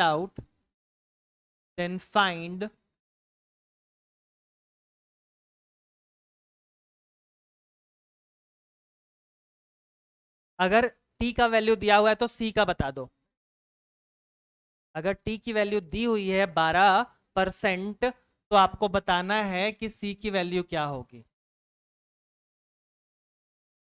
रुक जाओ, सबको सॉल्व करने दो। बस इतना स्लो आंसर? सब लोग बोलो। इतने लोग 38 बोल रहे तो 38 ही आंसर होगा, ये चेंज भी हो सकता है। बिल्कुल, इतना लोग बोल रहे कॉन्फिडेंस है तो बिल्कुल होगा। देखो, a plus T upon G plus C equals to 1। सब लोग यहां देखो, अब अगर दिया हुआ है टी का वैल्यू 12%, तो आप या तो डायरेक्टली ऐसा भी कर सकते हो कि टी का 12 है तो ए का भी 12 होगा, 12 12 24 होता है, उसको 100 से माइनस करेंगे, उसके बाद ऐसे कर लेंगे। या आप ऐसा भी कर सकते हो कि टी प्लस सी आपस में बॉन्ड तो नहीं बनाता ना, लेकिन होता है 50%। क्या मैंने सही बोला? सोच के देखो, क्या मैंने सही बोला? अगर a plus T upon G plus C equals to 100% हो सकता है, तो सिर्फ t plus C equals to 50% हो सकता है। ऐसे भी सोच के देखो। मैं ऐसा इसलिए बोल रहा हूं क्योंकि इसी को अगर हम 2 कर देंगे तो यहां पे भी 2 कर देंगे और यहां पे 100 हो जाएगा। तो मैंने दोनों को डिवाइड कर दिया, क्या दिक्कत है? क्योंकि मुझे मालूम है ना कि जितना t होगा उतना a होगा, जितना c होगा उतना g होगा, है कि नहीं? तो अगर ये को हम 2 से मल्टीप्लाई करेंगे तो 2 से डिवाइड भी तो कर सकते हैं, मतलब शॉर्टकट में लाने के लिए बता रहा हूं। बाकी तुमको ये पसंद है तो इससे करो ना, कौन मना कर रहा है? ठीक है, चलो मैं अपने तरीके से कर रहा हूं, मुझे तो यही पसंद है कि मैं शॉर्टकट में करूं। t plus C equals to होता है 50%। ठीक है, समझ में आया आपको? होगा। अब अगर हम बोलते हैं कि t की वैल्यू है 12%, किसी भी इक्वेशन में अगर मान लो तीन चीजें पता है, सॉरी दो चीजें पता है, तो क्या तीसरा निकल जाएगा? बस निकाल दो। ये 12% है, वो 50% है, तो बाकी का बचा हुआ x यानी कि c कितना हो जाएगा? Is the answer. ठीक है, हो जाएगा। क्या होता है? वहां मैंने कहा लगाया वैसा डिवीजन और मल्टीप्लीकेशन? कहाँ किया वैसा? तो थोड़ी किया मैंने। टी प्लस सी किया है, आप कैसे भी करोगे तो तुम ऐसे थोड़ी लाओगे, मतलब मैं ऐसा बोलना हाँ। वहां कहाँ ले जा रहे हैं हम उसको? वैसा नहीं ले जा रहे हैं हम उसको। टोटल को तुमको अगर वो समझ में आया तो तुमको मतलब देखो, मैं ये कहना चाह रहा हूँ कि total a plus T upon G plus C equals to 100 होता है ना। तो अगर मैं सिर्फ t को ले लूं या सिर्फ c को ले लूं, क्या मैं इसको ऐसे लिख सकता हूं? 2t upon 2c equals to 1, हाँ या ना? होगा ना? इस 2 को कैंसिल कर दूं, है ना? तो और हम क्या अब ऐसा बोल सकते हैं कि t और c कलेक्टिवली 100% होगा। मैं यहाँ पे माइनस प्लस नहीं कर रहा हूँ, t और c कलेक्टिवली 100% होगा, हो सकता है ना? तो बोलेंगे वही चीज है बच्चे। देखो ऐसे इसको बोल सकते हैं ना कि t और c दो दो यहाँ पे कर दिया, तो यहाँ पे हम 50 को भी दो कर देंगे ऐसे, ठीक है, इस तरीके से। और यहाँ पे टू टू को कैंसिल कर दो तो t plus C equals to 50 हो जाएगा। पूरा का पूरा मैथ नहीं बता रहा हूँ यहाँ पे, शॉर्टकट तरीका बता रहा हूँ। फिर भी अगर दिक्कत हो रही है तो तुम इसी को सॉल्व करो ना, इससे हो जाएगा ना। इससे करके बताऊं, इससे करके बताऊं? चलो इससे मैं करके बता रहा हूँ, ठीक है। सुनो, लास्ट इस वाला इस मेथड से करके बता रहा हूँ, जिसको भी शॉर्टकट नहीं पसंद आया वो।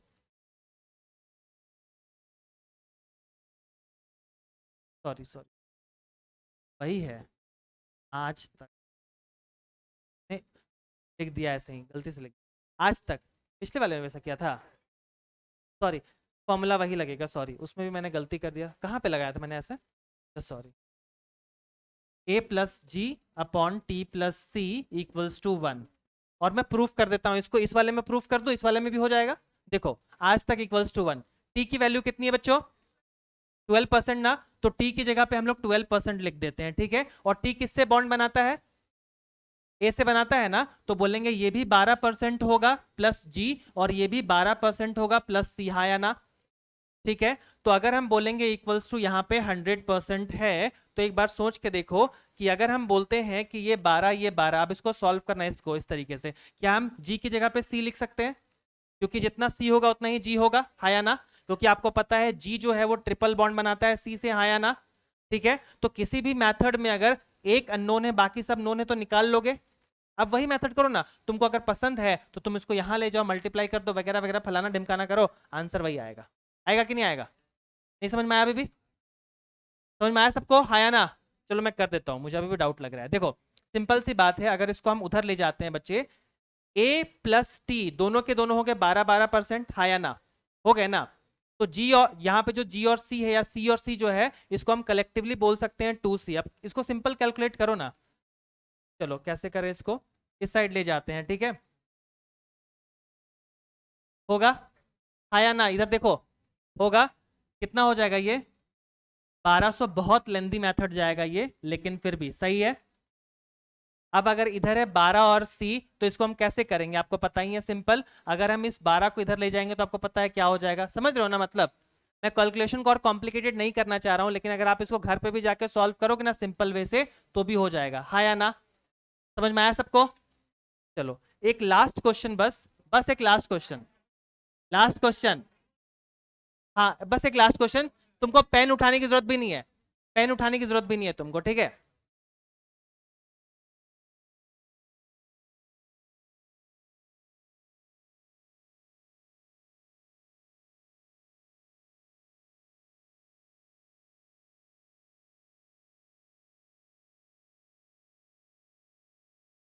अच्छा तुमको ये तो समझ में आया ना कि अगर कोई भी क्वेश्चन में ए का वैल्यू दिया हुआ है तो तुम टी का निकाल सकते हो, जी का दिया हुआ है तो तुम सी का निकाल सकते हो, ये तो समझ में आ गया ना, तो वो भी आ जाएगा, ठीक है। आज टाइम कम है, नेक्स्ट क्लास में आके मैं इसको वापस रिवाइज करवा दूंगा।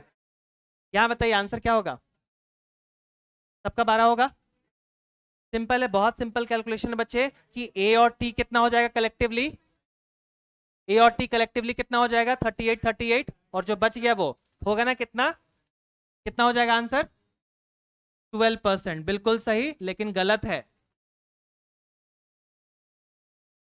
क्यों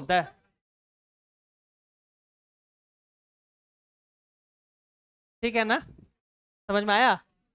देखो बहुत सिंपल है बच्चे, तुम झूठ मूठ में कॉम्प्लिकेट कर रहे हो, सुनो मेरी बात सुनो, यहाँ पे बच्चे मैंने इसलिए बोला इसको गलत, द रीजन इज कि सिंगल स्टैंडर्ड है। अब आपको पता है ना कि अगर सिंगल स्टैंडर्ड होगा तो आप कभी भी ये नहीं बोल सकते कि जितना ए होगा उतना ही जी भी होगा या टी भी होगा या सी भी, ऐसा नहीं बोल सकते ना, क्योंकि अगर वो ए है बच्चे ऐसा तो ये ए हुआ, ये टी होगा, ये जी, ये जी, ये सी, कुछ भी हो सकता है ना, तो हम ए इक्वल्स टू टी तभी लिख सकते हैं जब डबल स्टैंडर्ड डीएनए हो, क्लियर, डी इक्वल्स टू सी तभी लिख सकते हैं जब डबल स्टैंडर्ड डीएनए हो, सबको समझ में आया।